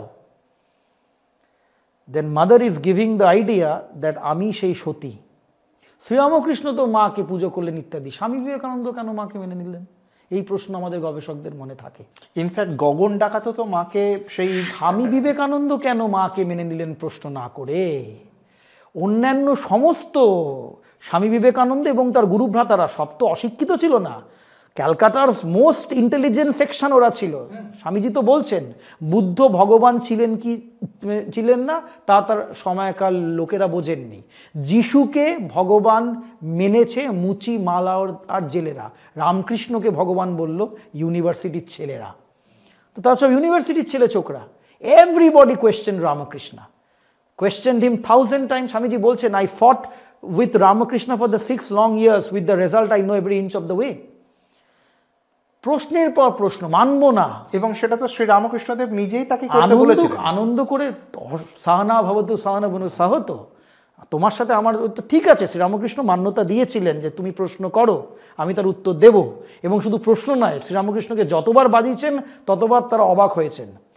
তারপরে না স্বামী বিবেকানন্দ শ্রীরামকৃষ্ণের নামে মঠ মিশন করছেন, শ্রীরামকৃষ্ণের জন্য সমস্ত মন ভাব দেহ সব কিছু অর্পণ করে, তাই তো? কিন্তু মা শারদাকে যে স্বামীজি বললেন জ্যান্ত দুর্গা বা সরস্বতী অবতার ইত্যাদি বলছেন তো স্বামীজি, বলছে অন্তরে বগলা, বাইরে সরস্বতী, কৃপাময়ী। এই যে স্বামীজি স্টেটমেন্টটা দিচ্ছেন মা জ্যান্ত দুর্গা, এই যে স্বামীজি বলছেন তিনি অন্তর্যামিনী, জোরে কথা বলার দরকার নেই, মনে মনে বললেই জানতে পারবেন। এই যে স্বামীজি বলছেন সবাইকে দেখাচ্ছেন কি করে প্রণাম করতে হয়, বিশ্ব মানে বিজয় করে ফিরে এসেছেন, মায়ের সামনে প্রণাম করছে কিন্তু মার পা ছুঁয়ে ধরছে না, অন্যদেরকে বলছে মার পা ছুবি না, she is like a bloating paper, সমস্ত পাপ সমস্ত ভালো মন্দ নিয়ে নেবেন। যিনি জগৎ কাঁপিয়ে এসে মার কাছে যাওয়ার সময় বারবার মানে আর কি গন্ডুসে গন্ডুসে গঙ্গা জল পান করছেন আর বলছেন না জানি হরিভাই ও দেশে কি পাপ করেছি, মায়ের সামনে দাঁড়াবো। যিনি মাকে হাইয়েস্ট অফ রেভারেন্স দিচ্ছেন, যেখানে বেলুড় মঠে সমস্ত পুজো মায়ের নামেই সংকল্প করা হচ্ছে, মাকেই কেন্দ্রে রাখা হয়েছে, তিনি মাকে কবার প্রশ্ন করেছেন? রামকৃষ্ণকে তো তিনি বাজিয়েছেন, তিনি মাকে বাজিয়েছেন কি? বাজাননি তো। বিবেকানন্দের মতন আর কি ব্যক্তিত্ব যিনি বলেছেন আমি সাদা চোখে যা দেখবো না তা বিশ্বাস করবো না, he must have seen something, he or they must have felt something so deep and so intense that they never thought of questioning it again. এটি হচ্ছে মা শারদা। তাই মা আগে দল ঘাস কাটতে কাটতে মায়ের মতন কাউকে দেখছে কিনা, যেটা মায়ের জীবনীতে আছে, মা মানে নিজ মুখে বলেছেন, সদা সত্য কথা বলেছেন, করুণাবতারের একদম আদর্শ করুণাময়ী মা। শ্রীরামকৃষ্ণ তার স্বামী কেমন ছিলেন জানেন? শ্রীরামকৃষ্ণ বলেছিলেন সাধুর সঞ্চয় করতে নেই, আমি সঞ্চয় করব না। শ্রীরামকৃষ্ণ বলেছিলেন কেমন ত্যাগীশ্বর হতে হয়, ত্যাগীশ্বর কেমন হতে হয় দেখুন। মা খাবারের পর শ্রীরামকৃষ্ণ কিন্তু মৌরি দিয়েছেন, মৌরি দিয়ে বলেছেন এই নাও। শ্রীরামকৃষ্ণ মৌরি দিয়ে মা বলেছেন ও বেলায় মৌরিটা খেও, দিয়েছেন তো মাকে, নহবতে দিয়েছেন। ঠাকুর মৌরি নিয়ে আর নিজের ঘরটা দেখতে পাচ্ছেন না, অন্ধকার দেখছেন পথ, ভাবে উত্তীর্ণ হয়ে গেছেন ওই মৌরি হাতে নিয়ে, দিয়ে বলছেন মা সঞ্চয় করলুম, মা সঞ্চয় করলুম, তাহলে আমি ডুব দিই, আমি ডুব দিই। দিয়ে তিনি চলে যাচ্ছেন হচ্ছে গঙ্গার ঘাটে। শ্রী শ্রী মা বুঝতে পেরেছেন কি কি ঘটছে, কি আর কি বেগতিক ঘটছে, তখন ও হৃদয়ে মা তো বেরোতে পারছেন না, লজ্জা প্রটাবৃতা মা, ঘুমটার তখন হয়তো ঠিক নেই, রাত হয়ে গেছে, তিনি বেরিয়ে কিভাবে আটকাবেন সেই সময় সেই যুক্ত, ও হৃদয়ে মামাকে তুমি সামলাও, শিগগিরই ওনাকে সামলাও, ও যে চলে যাচ্ছে। গঙ্গার প্রায় বুক অব্দি গঙ্গা চলে, মা আমি চলে যাই, মা আমি চলে যাই, আমার তো সঞ্চয় করতে নেই, মা আমি চলে যাই, আমি পথ দেখতে পাই না বলে নেমে যাচ্ছেন। তখন হৃদয়ে টেনে হেঁচড়ে তখন আমার মায়ের কাছে নিয়ে যাচ্ছে, তখন আবার ওইভাবেই শ্রীরামকৃষ্ণ মার সামনে দাঁড়িয়ে আছেন। তখন মা বলছে তোমার সঞ্চয় করে কাজ নেই, মৌরিটুকুনি দাও। তখন আবার মৌরি হাত থেকে চলে গেল, তখন আবার ঠাকুর দেখছেন পথ ওই রকম। ইনি এতটাই সত্যনিষ্ঠ হয়ে গিয়েছিলেন, এতটাই সত্যনিষ্ঠ হয়ে গিয়েছিলেন যে তিনি যে বলেছেন যে আমি সঞ্চয় করব না, তো তাকে যে তার স্ত্রী স্বয়ং জগজ্জননী তিনি জানেন, তিনি যে বলেছেন কালকে নিও খেও, তেমন একটা সঞ্চয় হলো। তো আমি রামকৃষ্ণ আমার মৌরি সঞ্চয় করারও জো নেই। তিনি টাকা মাটি টাকা বলে ওই একবার ছুঁড়ে ফেলে দিয়ে পরে আবার টাকা ধরেছেন তা কিন্তু না, তিনি আর কোনোদিনই স্পর্শ করতে পারেননি অর্থ। তিনি অর্থ স্পর্শ না করে আর বিবেকানন্দদের দেখিয়ে দিয়ে গিয়ে, যে স্বামীজিরা তো পরীক্ষা করেছেন একঘর লোকের সামনে, শুধু পরীক্ষা করেছেন না, পরীক্ষাটা নিজের মন থেকে আসেনি। তারা স্বামীজি বলছেন হাজরা মহাশয়রা নাকি বলেন যে তিনি ধাতু ধরতে পারেন না, ধাতু ধরলে তার নাকি হাতে একদম কাটার মতন, শিঙি মাছের মতন কাটা পড়ে। মানে পাবলিকরা দেখেছে যে শ্রীরামকৃষ্ণ মেটাল ধরতে পারতেন না, সামথিং উড হ্যাপেন, আর তার হাত পা বিকার হয়ে যেত। সেটা আমি তো দেখিনি নরেন দত্ত। হয় নাকি আজকের যুগে টাকা ছাড়া কিছু নেই, আর এই লোক টাকা ছাড়াই। তো তিনি খাটের মানে তোষকের তলায় টাকা রেখেছেন, তো রামকৃষ্ণ বসে বলছেন চলে যায় চলে যায়, ঠাকুর বলছেন চলে যায় চলে যায়, স্বামীজি মুখ নিচু করে আসেন, বলছে বেশ করেছিস, পরীক্ষা করেছিস, আছে তো। তাহলে যেখানে শ্রীরামকৃষ্ণকে স্বামীজি এই রূপ পরীক্ষা করেছেন, যেখানে শ্রীরামকৃষ্ণ টাকা হাতে না ছুঁয়ে, টাকা স্পর্শ না করে বলে দিয়েছেন যে ভগবান টাকার বশ না, সেইখানে দাঁড়িয়ে আমরা দেখতে পাচ্ছি শ্রী শ্রী মাকে কেউ কোনো প্রশ্ন করেনি, কেউ না। এমনকি শ্রী শ্রী মা যখন প্রথমে এসে শ্রীরামকৃষ্ণের কাছে বসে আছেন, যখন প্রথমে এলেন দক্ষিণেশ্বর এলেন, যখন মা ঠাকুরকে সেবা করছেন, তখন মায়ের কি বয়স, 16-17 বছর বয়স, ঠাকুরেরও বেশি বয়স না। তখন ঠাকুর মাকে জিজ্ঞাসা করছেন, আমার সত্যি এটা ভাবতে অবাক লাগে যখন ভাবি, তুমি কি আমাকে সংসার পথে টানতে এসেছো? দেখুন, বিবাহ হয়েছে, স্ত্রী এসেছে গ্রাম থেকে, গ্রামের বধূ, সংসারই তো করতে এসেছে। বলুন, কি চরম প্রশ্ন! তুমি কি আমাকে সংসার পথে টানতে এসেছো? এখানে তুমি বলতে কাকে রামকৃষ্ণ বোঝাচ্ছেন, সেই উত্তরটা মাই দিচ্ছেন। মা বলছেন না, রামকৃষ্ণ যে প্রশ্নটা করেছেন তার উত্তরটা দেখুন। ওই একরত্তি মা, তখন 16 বছর বয়স, মা তখন বলছেন না, আমি তোমাকে সংসার পথে টানতে আসিনি। মানে আমি, মা শারদা, রামকৃষ্ণ পরমহংসকে সংসারে টানতে আসিনি, আমি তোমার ইষ্ট পথে সহায় হতে এসেছি। তুমি যে আরো এগিয়ে যাবে, so I have come to help you. So this was the relationship between them. Shodashi পুজোর আগেও মার অনেক অলৌকিক গল্প জয়রামবাটি জুড়ে আছে। মা যে সত্যি সতী, মা যে সত্যি শিবানী, তার অনেক উল্লেখ আছে। কিন্তু ষোড়শী পুজোয় কি হলো? শ্রীরামকৃষ্ণ তার সমস্ত সাধনার ফল মায়ের পায়ে দিলেন। দশমহাবিদ্যা শেষ দেবী ষোড়শী, শ্রীবিদ্যা ঠাকুর কালীকে দিয়ে শুরু করলেন, সাধন শেষ করলেন শ্রীবিদ্যা ষোড়শীকে দিয়ে। মা আমাদের ষোড়শী, তাই মার মুখ থেকে কোনোদিন অভিশাপ বেরোয়নি, কোনো দিন না। পাগলি মামি মায়ের বাড়িতে বাগবাজারে মা আছেন বসে, পাগলি মামি রেগে টেগে গিয়ে দু একটা আজে বাজে কথা বলে মোটা বেগুন মায়ের পায়ে মানে আর কি পিঠে ছুঁড়ে মেরেছে। আর মায়ের পিঠ একেবারে লাল হয়ে গেছে, নরম শরীর তো, অন্যরা সব থতমত খেয়ে গেছে, আর পাগলি মামি বলেই যাচ্ছে। আর মা বিড়বিড় করে বলছে, আরও সব রামময় মহারাজ টরাজ আরও সব আছে শুনছে। মা বলছে, কত যোগী মুনি ঋষি আমাকে লক্ষ লক্ষ বছর জপ ধ্যান করে তপস্যা করেও পেল না, তোরা আমায় পেয়েও হারাচ্ছিস। কিন্তু মার মুখ থেকে কোনোদিন কটু কথা বেরোয়নি। শ্রী শ্রী মায়ের পদপ্রান্ত পড়ে দেখবেন, একেবারে নিম্ন থেকে নিম্ন স্তরীয় লোক, যারা পাপের পরে পাপ করে গেছে, যেটা আমরা পাপ বলতে বুঝি, তবুও মায়ের কাছে কোনো পাপ নেই। মা কথা শুনেছে, মা আশীর্বাদ করেছে, মা তাকে কৃপা করেছে। মায়ের শিষ্যরা, মায়ের সন্তানরা অবাক হয়ে গেছে ভেবে, যে বিষ আমরা নিতে পারছি না, মা সে বিষ অনায়াসে কীভাবে নিচ্ছে। আমি আপনাকে একটা এক্সাম্পল দিই। বিরজানন্দজি মহারাজ, যিনি স্বামী বিবেকানন্দের শিষ্য, পরে সারদা মায়ের কাছেও মানে মায়ের কাছে দীক্ষা পেয়েছেন, স্বামীজির কাছে মন্ত্র দীক্ষা পেয়েছেন, রামকৃষ্ণ মিশনের প্রেসিডেন্ট মহারাজ ছিলেন, অসম্ভব সাধু, স্বামীজির প্রিয় পাত্র ছিলেন। বিরজানন্দজি মহারাজের হঠাৎ শরীর খারাপ হয়ে যাচ্ছে, জপ করছেন, ধ্যান করছেন, কিন্তু শরীর খারাপ হয়ে যাচ্ছে, খাচ্ছেন ভালো, শরীর খারাপ হয়ে যাচ্ছেন। এমন শরীর খারাপ হচ্ছে যে ডাক্তার তার কারণ খুঁজে পাচ্ছে না, রুগ্ন থেকে আরও রুগ্ন হয়ে যাচ্ছেন।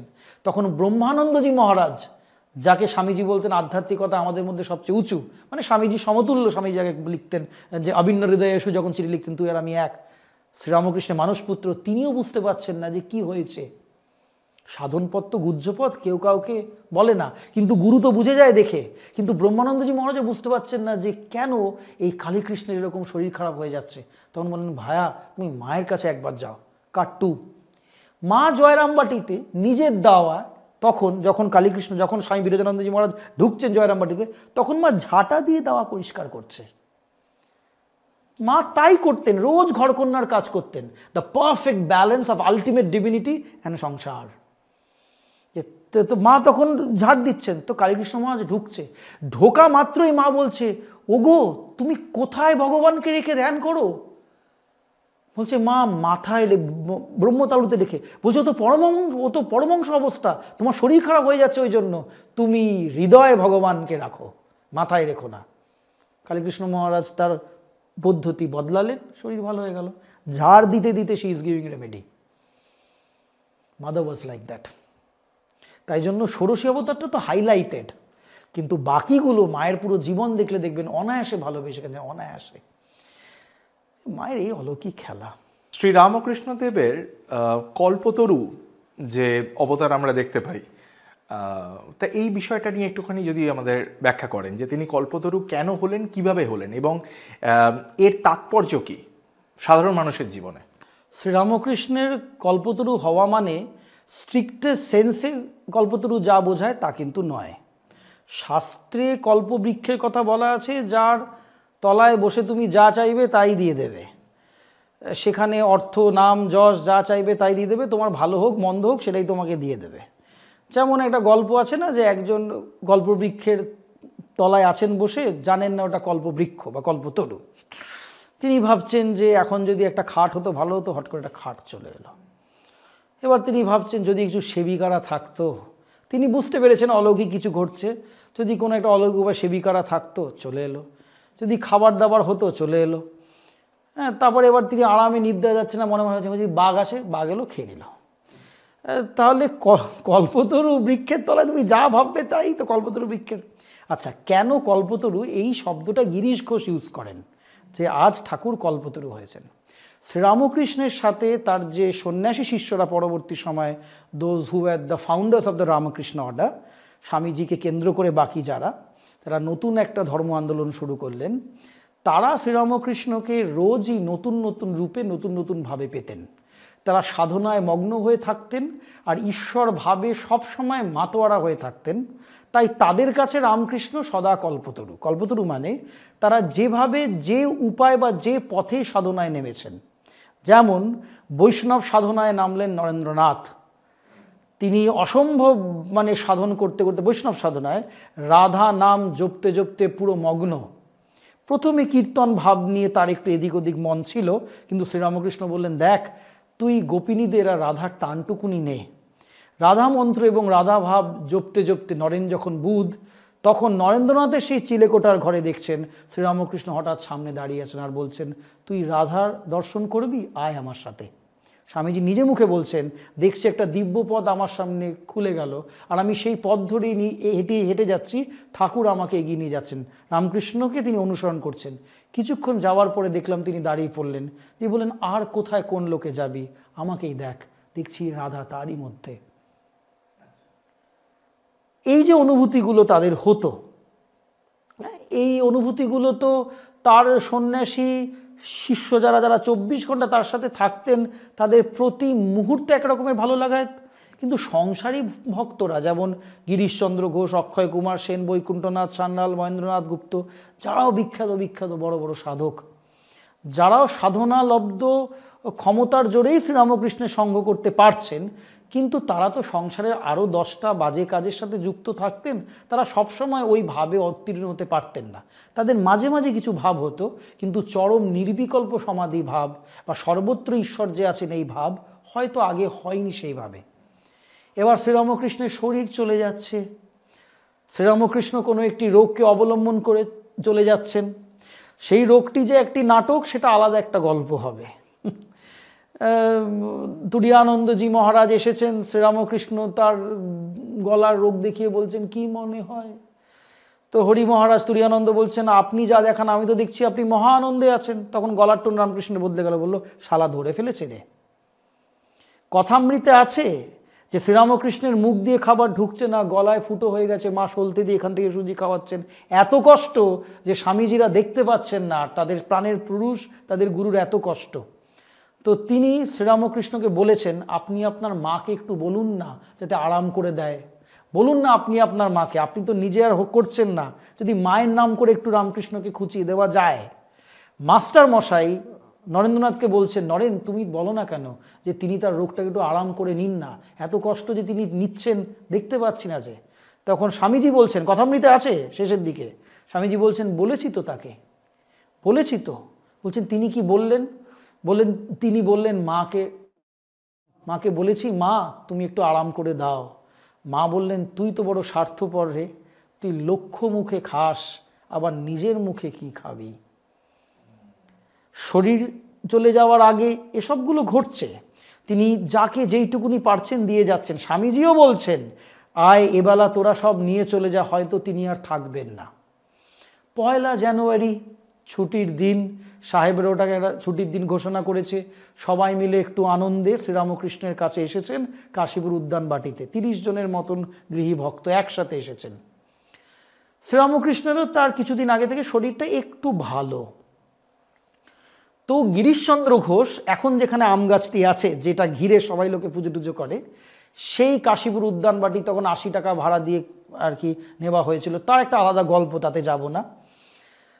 সেখানে গিরিশচন্দ্র ঘোষ, যিনি নাটক লিখতেন, বাংলার নাট্য জগতের পিতা, তার কথা বলার একটা আলাদা গুণ ছিল, আলাদা ভাব ছিল। তিনি শ্রীরামকৃষ্ণকে কি কি রূপে দেখেছেন, অন্যরাও কি কি রূপে দেখেছে, সেই নিয়েই কথা হচ্ছে। ভগবান আছেন সামনে, তো ভগবানের ভাব নিয়েই কথা হচ্ছে। তাতে গিরিশচন্দ্র ঘোষ একটু বেশি ডেকোরেটিভলি সুন্দরভাবে শ্রীরামকৃষ্ণকে নিয়ে বলছেন। তখন কিন্তু কোনো সন্ন্যাসী শিষ্য নেই। কেউ শ্রীরামকৃষ্ণের তোষকটাকে একটু অন্য কোথাও শুকোতে নিয়ে গেছে, কেউ হয়তো ঘরটা পরিষ্কার করছে, কেউ হয়তো থুতু সেই পিকদানিটাকে নিয়ে গেছে, এসব। শ্রীরামকৃষ্ণ তখন ওই যে জামাটা পরে, একটা সবুজ জামা পরে মাথাটা একটু ঢেকে, শীতের সকাল মানে একটু দুপুর দুপুর হয়েছে, তখন শ্রীরামকৃষ্ণ ওপরের দোতলা ঘর থেকে নিচে নেমে এসেছেন। নিচে নেমে এসে গিরিশচন্দ্র ঘোষের সামনে দাঁড়িয়েছেন। দাঁড়িয়ে গিরিশচন্দ্র ঘোষকে তিনি বলছেন, গিরিশ, তুমি যে হেঁকে ডেকে জগৎকে আমার সম্বন্ধে এত কিছু বলো, তুমি আমার সম্বন্ধে কি জেনেছ? আপনি যদি কথামৃত ভালো করে পড়ে দেখেন, শ্রীরামকৃষ্ণ মাঝে মাঝে, যারা প্রথম সময় শ্রীরামকৃষ্ণকে দেখছেন আর ভাবছেন দেখে বেশ লোকটা লাগছে তো, তখন প্রথম প্রথম তাকে আর কি শ্রীরামকৃষ্ণ প্রশ্ন করতেন, সবাইকে করতেন, আমাকে তোমার কি মনে হয়? আপনি যদি কথামৃত পড়েন দেখবেন শুরুর দিকে যারা আসেন বলছেন আপনাকে ভালো সাধক মনে হয়, খুব ভালো মানুষ মনে হয়, আপনাকে মনে হয় আপনি ঈশ্বরভাবেই আছেন মেতে, আপনার দ্বারা কোনো সময় পাপ হতে পারে না, আপনি অপাপবিদ্ধ, সব কথা বলে। কিন্তু যত সময় যাচ্ছে কথামৃতটা জুড়ে বুঝতে পারবেন, তাদেরও 2 বছর 3 বছর 4 বছর রামকৃষ্ণের কাছে থাকা হয়ে যাচ্ছে, তখন শ্রীরামকৃষ্ণ আবার তাদের মানে আর কি বারবার প্রশ্ন করতেন, তোমাকে মানে আমাকে তোমার কি বোধ হয়, আমাকে তোমার কি মনে হয়? যেই মানুষটি শুরুতে বলেছেন আপনাকে একটা দুর্দান্ত মানুষ মনে হয়, সেই মানুষটি কথামৃতের শেষের দিকে বলছেন আপনাকে স্বয়ং ভগবান মনে হয়। এই যে শিফট রামকৃষ্ণ বাজিয়ে নিচ্ছেন যে that whether he is evolving or not. কাউকে বলছেন যে তোর কোন রূপ ভালো লাগে, আচ্ছা তোর শিবরূপ ভালো লাগে, তাহলে তুই শিবরূপে ধ্যান কর। তোর কালী রূপ ভালো লাগে, তো এই রূপে ধ্যান কর। তাকে ধ্যানের পদ্ধতি এক্স্যাক্টলি শিখিয়ে দিচ্ছেন, কেন কি তিনি তো সব পথ দিয়েই যাওয়া লোক, তিনি তো সব পথের মতগুলোই দেখেছেন, সব নিয়মটাই জানেন, তাই শিখিয়ে দিচ্ছে। ওমা, সেই ভক্ত কয়েকদিন পরে ফিরে এসে বলছে, আমি একটা জেনারেলাইজ ভার্সন দিচ্ছি, এরকম অনেকের সাথেই হয়েছে, তারা এসে বলছে না না ওই শিব ভাব ভালো লাগতো, কিন্তু শিব ভাবে মন বসছে না, কি করি? তখন শ্রীরামকৃষ্ণ বলছেন, আচ্ছা আমাকে তোর কেমন লাগে? বলছে আপনাকে আমার বেশ লাগে। আমার উপরে ধ্যান করতে পারবি? বলছে হ্যাঁ পারবো। তাহলে আমার উপরে ধ্যান কর। বুঝতে পারছেন? তাহলে এই ভাবটি নে। মহেন্দ্রলাল সরকার ডাক্তার মশাই, তিনি রাত্রিবেলায় সারা রাত্রি ঘুমোতে পারেননি, সকালবেলায় তিনি চলে এসছেন কাশীপুর উদ্যান বাটিতে। কেন কি আগের দিন রাত্রিবেলা, কেননা আগের দিন রাত্রিবেলা একটু ঠান্ডা পড়েছে। এবার তার চিন্তা হয়েছে 100 টাকা ভিজিট যিনি নিতেন, যিনি ভারতবর্ষের সেকেন্ড এমডি, যাকে পাওয়া সহজ কথা নয়, ভিজিটই লোকে পেত না, তিনি শ্রীরামকৃষ্ণের কাছে আগবাড়ি এসে তার চিকিৎসা করতেন। বলতেন তোমার কাছে আসতে আমার বড় ভালো লাগে, তোমার কথা শুনতে আমার বড় ভালো লাগে। লোকে বলে আমি বাপের কুপুত্তুর, কিন্তু শ্রীরামকৃষ্ণ তখন শুনে বলছে কই এইটের তো আমরা পেলাম না। তখন উনিও বলছে যত কম পাও ততই ভালো, আমাকে তোমার কি মনে হয়? তাকেও জিজ্ঞাসা করেছেন, তিনি বলছেন as a human being I pay you the highest regard. এই তোমার চেলাচামুন্ডরা তোমাকে ভগবান ভগবান বলে তোমার মাথা খাচ্ছে। বুঝতে পারছেন? তো এতটা ভালোবাসা শ্রীরামকৃষ্ণের প্রতি। পরদিন সকালবেলা চলে এসছেন, ভোরবেলায়। নিরঞ্জনানন্দজি মহারাজ যিনি গার্ড দিচ্ছিলেন সেদিনকে শ্রীরামকৃষ্ণের ঘরে, বলছেন কি আপনিও তো সকালে চলে এসছেন? বলছে সারা রাত ঘুমোতে পারিনি ভাই। তো শ্রীরামকৃষ্ণের কাছে গেছেন, ঘরে বলছেন তুমি কেমন আছো? শ্রীরামকৃষ্ণ বলছেন কি গো ডাক্তার, তুমি তো সকাল সকাল কেন চলে এলে? বলছে কাল সারা রাত তোমার চিন্তা করেছি। বাহ, কি চিন্তা করেছো? ভাবছি তোমার জানলাটাকেও ঠিক করে আটকে দিয়েছে তো, হাওয়া লাগলে তোমার যে ঠান্ডা লাগবে, এই সময় ঠান্ডা লাগা বড় বিপদের, তাই সারা রাত ঘুমোতে পারিনি, কেমন ভেতরটা অস্থির হয়ে গেছে তোমার কেমন অবস্থা দেখার জন্য, তাই আজকে এমনিই ছুটে চলে এসেছি। চলে গেল। তারপরে কিছুক্ষণ কথা বলে তখন শ্রীরামকৃষ্ণ নিরঞ্জনানন্দজি মহারাজকে অন্যদের বলছে, দেখ ও তো ইংলিশ ম্যান, মজা করে বলছে, ওকে তো আমি বলতে পারি না আমার ওপরে ধ্যান কর, তাই ওকে এইভাবে ভাবাচ্ছি। বুঝতে পারছেন? সেই শ্রীরামকৃষ্ণ চাইছেন যেন তিনি চলে যাওয়ার আগে সবাইকে চরম অনুভূতিটা দিয়ে চলে যান একসাথে। তো যখন তাই তিনি ঠিক যেমন সবাইকে প্রশ্ন করতেন, সেরকম গিরিশকেও প্রশ্ন করেছেন স্বাভাবিকভাবে, যে গিরিশ তুমি যে সবাইকে আমার কথা বলো, তুমি আমার সম্বন্ধে কি বুঝেছো? Girishchandra Ghosh comes up with a extraordinary answer that is so beautiful and dramatic. বলেন ব্যাস বাল্মীকি যার সম্বন্ধে বলে ইয়ত্তা করতে পারিনি, আমি গিরিশ তার সম্বন্ধে কি বলবো? ব্যাস যেখানে কৃষ্ণের সম্বন্ধে বলে শেষ করতে পারিনি, বাল্মীকি যেখানে রামের সম্বন্ধে শেষ, আমি গিরিশ রামকৃষ্ণ সম্বন্ধে কি বলবো? মনে রাখুন, গিরিশের তাহলে এই অনুভূতি হয়েছিল, যেই অনুভূতি পরে স্বামীজি শুনছেন কানে, শ্রীরামকৃষ্ণের শরীর প্রায় চলে যাবে, মুখ থেকে কথা বেরোচ্ছে না। স্বামীজি নিজে বলছেন, ভায়া খাটের ছত্তি ধরে দাঁড়িয়ে আছি, খাটের কোনা ধরে দাঁড়িয়ে আছি, ভাবছি এই অবস্থাতেও যদি তিনি বলেন তিনি অবতার তাহলে মানি। এত কিছু দেখেছেন তার শরীরের মধ্যে দিয়ে ঘটে যাচ্ছে, তবুও জরা জীর্ণ ব্যাধি তো আছে শরীরের। তাই তার মনে প্রশ্ন হচ্ছে, এই লোকটি কি সত্যি ভগবান, সত্যি অবতার, ইন দ্য ট্রুয়েস্ট সেন্স ইনকার্নেশন? দেখছি অনেক কিছু, কি ইনি কি অবতার? তাই স্বামীজি বলছেন মনে মনে এই প্রশ্ন এসেছে, তখন তার গলা থেকে কথা বেরোনো বন্ধ হয়ে গিয়েছে। মনে মনে ভাবছি এই অবস্থাতেও যদি তিনি বলেন, কি পরীক্ষা ভাবুন। আপনি কথা বলতে পারছেন না, আপনার গলা ফুটো হয়ে গেছে, ওখান থেকে খাওয়াতে হচ্ছে, মুখ থেকে আর খাবার ঢুকছে না, চরম ক্যান্সার, পুরো ঘা পেকে পচে গেছে, তবুও আপনার সবচেয়ে সেরা শিষ্য ভাবছে এই মুহূর্তে একটু কথা বলে আমায় শোনাক না। কথাটা হয়তো এরকম শোনাচ্ছে আমার, কিন্তু মনের ভাবটা তো তাই ছিল। মানে নরেন্দ্র এই মুহূর্তে যদি বলেন, স্বামীজি বলছেন ভায়া, যাদেরকে বলছেন সবাই শুনে, এটা লিখিত, বলছে ভায়া নিজের কানে শুনছি যেমন তিনি আগে মানে আর কি আমাদের সাথে কথা বলতেন ওই রকম গলায়। কোথায় তার গলার রোগ, কোথায় বিকার? মনে কথা ভাবা মাত্রই তিনি মুখে বলে উঠলেন, এখনো সন্দেহ, এখনো অবিশ্বাস যে রাম, যে কৃষ্ণ, সেই ইদানিং এই শরীরে রামকৃষ্ণ, তবে তোর বেদান্তের দিক থেকে না। মানে রাম আর কৃষ্ণ আমি না, যে শক্তি রাম হয়ে এসছে, যে শক্তি কৃষ্ণ এসছে, সেই এবার এই শরীরে রামকৃষ্ণ হয়ে এসছে, তবে নরেন তোর বেদান্তের দিক থেকে না। বেদান্ত বলি কি মানুষই ভগবান না, আমি ভগবানই। তাহলে সেই শ্রীরামকৃষ্ণ গিরিশ ঘোষকে বলছেন, গিরিশ সেই উপলব্ধিতে দাঁড়িয়েছেন বলেই বললেন। শ্রীরামকৃষ্ণ কথাটা শুনে সঙ্গে সঙ্গে ট্রান্সে চলে গেছেন। কেন কি ভগবানকে চিনি দেওয়া হচ্ছে, ভগবানকে শুনিয়ে দেওয়া হচ্ছে ভগবানেরই নাম। তাই হি গোজ টু ট্রান্স ইমিডিয়েটলি। ভাবে অর্ধবাহ্য দশায় তিনি বলছেন, তোমাদের আর কি বলি বলো, এই বলি যাতে তোমাদের চৈতন্য হোক। বলে চলে যাচ্ছেন না। চৈতন্য হোক মানে যেন গোটা জগৎকে বলছেন, let whole of the world rise to consciousness. আর চৈতন্য হলে তো পুটিন, ট্রাম্প, মোদি সবাই ভালো হয়ে যাবে, সেটা পরের আলোচনা। কিন্তু তোমাদের চৈতন্য বলে ওখানে থেমে থাকছেন না। এইবার যারা যারা আছেন তাদেরকে স্পর্শ করতে আরম্ভ করছেন। He is touching everybody. আগে আলাদা আলাদাভাবে হয়তো করেছেন, কিন্তু এইবার সমবেতভাবে করছেন, একসাথে 30 জন 32 জন। এবার যাকে যাকে স্পর্শ করছেন তাদের এক এক রকম অনুভূতি হচ্ছে। কারোর পিঠ থেকে এরকম হাতটা দিচ্ছেন, সে বলছে সুরসুরি কি একটা উঠছে, উঠে দেখছি চারিদিকটা আলো, আর সর্বত্র শ্রীরামকৃষ্ণ শ্রীরামকৃষ্ণ শ্রীরামকৃষ্ণ, চারিদিকে জ্যোতি, বৈকুণ্ঠনাথ সান্যাল। কেউ বলছে একেবারে সমাধিস্থ হয়ে যাচ্ছি, দেখছি আমি এই জগতে নেই, কোনো অতীন্দ্রিয় সমুদ্রে ভেসে যাচ্ছি, অঝরে কাঁদছি। এই সব বিকার হতে দেখে আর ছোঁয়া মাত্রই তাদের সেকেন্ডসে সেকেন্ডসে আলটিমেট রিয়েলাইজেশনটা হচ্ছে ভেবে গিরিশ ঘোষ ডেকে বলেন, ওরে তোরা কে কোথায় আছিস আয়, আজ তিনি কল্পতরু হয়েছেন। তো তাদেরকে এই রকমের অদ্ভুত রকমের ফিলিং সব তারা প্রত্যেকে তাদের আলটিমেট রিয়েলাইজেশনটা শ্রীরামকৃষ্ণের স্পর্শের মাধ্যমে পেয়ে গেলেন। এবং সেই ভাব অনেক দিন ধরে ছিল। আশ্চর্যের বিষয়, কোনো সন্ন্যাসী শিষ্য সেদিনকে ছিল না। তারা সবাই যে যার কাজে ব্যস্ত। কেন কি তাদের কাছে রামকৃষ্ণ সদা নিত্য কল্পতরু। সত্যি দাদা, এই এত ব্যস্ততার মধ্যে তুমি যে আমাদেরকে সময় দিয়েছো এবং আজকে শ্রী রামকৃষ্ণদেবের সম্বন্ধে এত তথ্য আমরা জানতে পেলাম, যা হয়তো সত্যি আমরা অনেক বই পড়েও হয়তো জানতে পারি না, যা তোমার কাছ থেকে আজকে আমরা পেলাম। আমরা ভীষণ ভীষণ সমৃদ্ধ, ভীষণ আপ্লুত তোমাকে পেয়ে, এবং আশা করছি তুমি আগামী দিনে আমাদের সঙ্গে থাকবে এবং আরও অনেক তথ্য আমরা তোমার কাছ থেকে জানতে চাই। আমি তোমাকে মাঝখানে থামিয়ে জাস্ট একটা 1 মিনিটের কথা বলি। কেন কি আজকে পডকাস্টটা আমারও খুব ভালো লেগেছে। তার নাম স্মরণ করা হয়েছে, ঠাকুরের নাম যেখানে স্মরণ করা হবে, ঈশ্বরের নাম স্মরণ করলে আমারও ভালো লাগে, ঈশ্বর সৎপ্রসঙ্গ হয়।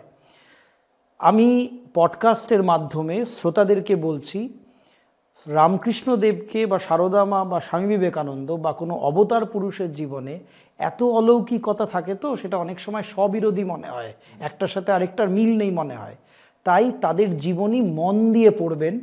ফেসবুকে বা অন্যান্য ইনস্টাগ্রাম মিডিয়াতে কেটে কেটে যেই বইগুলো অন্য কেউ কারোর নামে নিন্দে করে লিখেছে সেই প্রচারগুলোকে শুনবেন না। যদি কেউ বলে থাকে কথামৃতে এই কথাগুলো লেখা আছে, সেখানে দেখবেন 5টা হয়তো কথা লেখা আছে যেটা হয়তো কেটে কনটেক্সটের বাইরে এসেছে। বিবেকানন্দকে নিয়েও এরকম অনেক কথা আছে যেগুলো আউট অফ দ্য কনটেক্সট এসেছে। যেমন স্বামী বিবেকানন্দ আগে নেগেটিভ কথাটা বলতেন, তারপরে পজিটিভ কথাটা বলতেন। মানে স্বামী যদি ঈশ্বর তত্ত্ব নিয়ে বলতে আরম্ভ করলেন, তাহলে বিবেকানন্দ আগে তাদের মনের কথা বলতেন যেখানে ঈশ্বর নেই, তারা কি বলে, আর তারপরে ঈশ্বর আছেন এরকম একটা ব্যাপার। তো স্বামীজি পজিটিভ নেগেটিভ দিয়ে বলতেন। এবার যদি আমি স্বামীজি ঈশ্বর নেই যারা বলেছেন তার যুক্তিটাকে কেটে নিই, তাহলে মনে হবে স্বামীজি বলছেন ঈশ্বর নেই। তাই এটা through your podcast I am requesting everybody to read line by line the books and all the lectures and all the life history that that is there, যেগুলো আছে ঠাকুর নিয়ে, মা নিয়ে, স্বামীজি নিয়ে, আরও মহাপুরুষদের নিয়ে যা যা আছে, তাহলে আপনিও সেই লোকরা যারা হঠাৎ চৈতন্যদেবকে একটু নিন্দে করছে, বুদ্ধ একটু নিন্দে করছে, যিশুকে একটু নিন্দে করছে, মোহাম্মদ নিয়ে দুটো বাজে কথা বলে দিল, রামকৃষ্ণকে নিয়ে দুটো কথা বলে দিল, শ্রীরামকৃষ্ণকে নিয়ে, সেটাকে কাউন্টার করতে পারবেন। তাই এই পডকাস্টগুলো আরও আসা দরকার। আরও অন্যান্য লোক যারা রামকৃষ্ণ বিবেকানন্দকে নিয়ে করছে গবেষণা, আপনারা তাদের কাছেও যাবেন বা তোমরা তাদের কাছেও যেও, দেখবে আরও অপূর্ব রকমের ব্যাখ্যা পাবে। মিছরির ছুরি সোজা করে খেলেও মিষ্টি, আড়া করে খেলেও মিষ্টি। তো তার কথা মিষ্টি খুব। তো যেভাবেই আমরা গ্রহণ করি ভালো লাগবে। খুব ভালো লাগলো দাদা, তোমাকে ভীষণ ধন্যবাদ সাথে কথা বলে। তোমার সাথে সত্যি আজ আমরা দাদার কাছ থেকে শ্রী রামকৃষ্ণ দেবের জীবন সম্বন্ধে এত তথ্য পেলাম, যার দ্বারা আমরা এত সমৃদ্ধ হয়েছি, এবং আপনারাও নিশ্চয়ই ভীষণ সমৃদ্ধ হয়েছেন, এবং আশা করি আপনাদের প্রত্যেকেরই ভীষণ ভালো লেগেছে। এবং শ্রী রামকৃষ্ণ দেবের এই বৈচিত্র্যময় জীবন সম্বন্ধে আরও অনেক এমন তথ্য রয়েছে যা আমরা আগামী এপিসোডে দাদার কাছ থেকে নিশ্চয়ই জানব। সত্যি আমরা আরও অপেক্ষায় থাকব যে দাদার কাছ থেকে আরও কত কত এমন অজানা তথ্য শ্রী রামকৃষ্ণ দেবের জীবনের সম্বন্ধে জানবো এবং আপনাদের আমরা জানাতে পারবো। তাই অপেক্ষা করুন। আজকের এপিসোড আপনাদের কেমন লাগলো অবশ্যই আমাদের জানাবেন আমাদের কমেন্ট সেকশনে, এবং আমাদের সঙ্গে থাকবেন, কারণ এই এপিসোড কিন্তু এখানেই শেষ হচ্ছে না। আরও একটা এপিসোডের সঙ্গে আবার দাদাকে আমরা পাবো আশা করছি, এবং আরও অনেক তথ্য নিয়ে আপনাদের কাছে আসবো। নিশ্চয়ই আপনাদের অনেক ভালো লাগবে। ভালো থাকবেন, সঙ্গে থাকবেন, এবং অবশ্যই আমাদের চ্যানেলটার সাথে যুক্ত থাকবেন। খুব তাড়াতাড়ি আরেকটি এপিসোড নিয়ে আপনাদের সাথে নিশ্চয়ই দেখা করব। নমস্কার।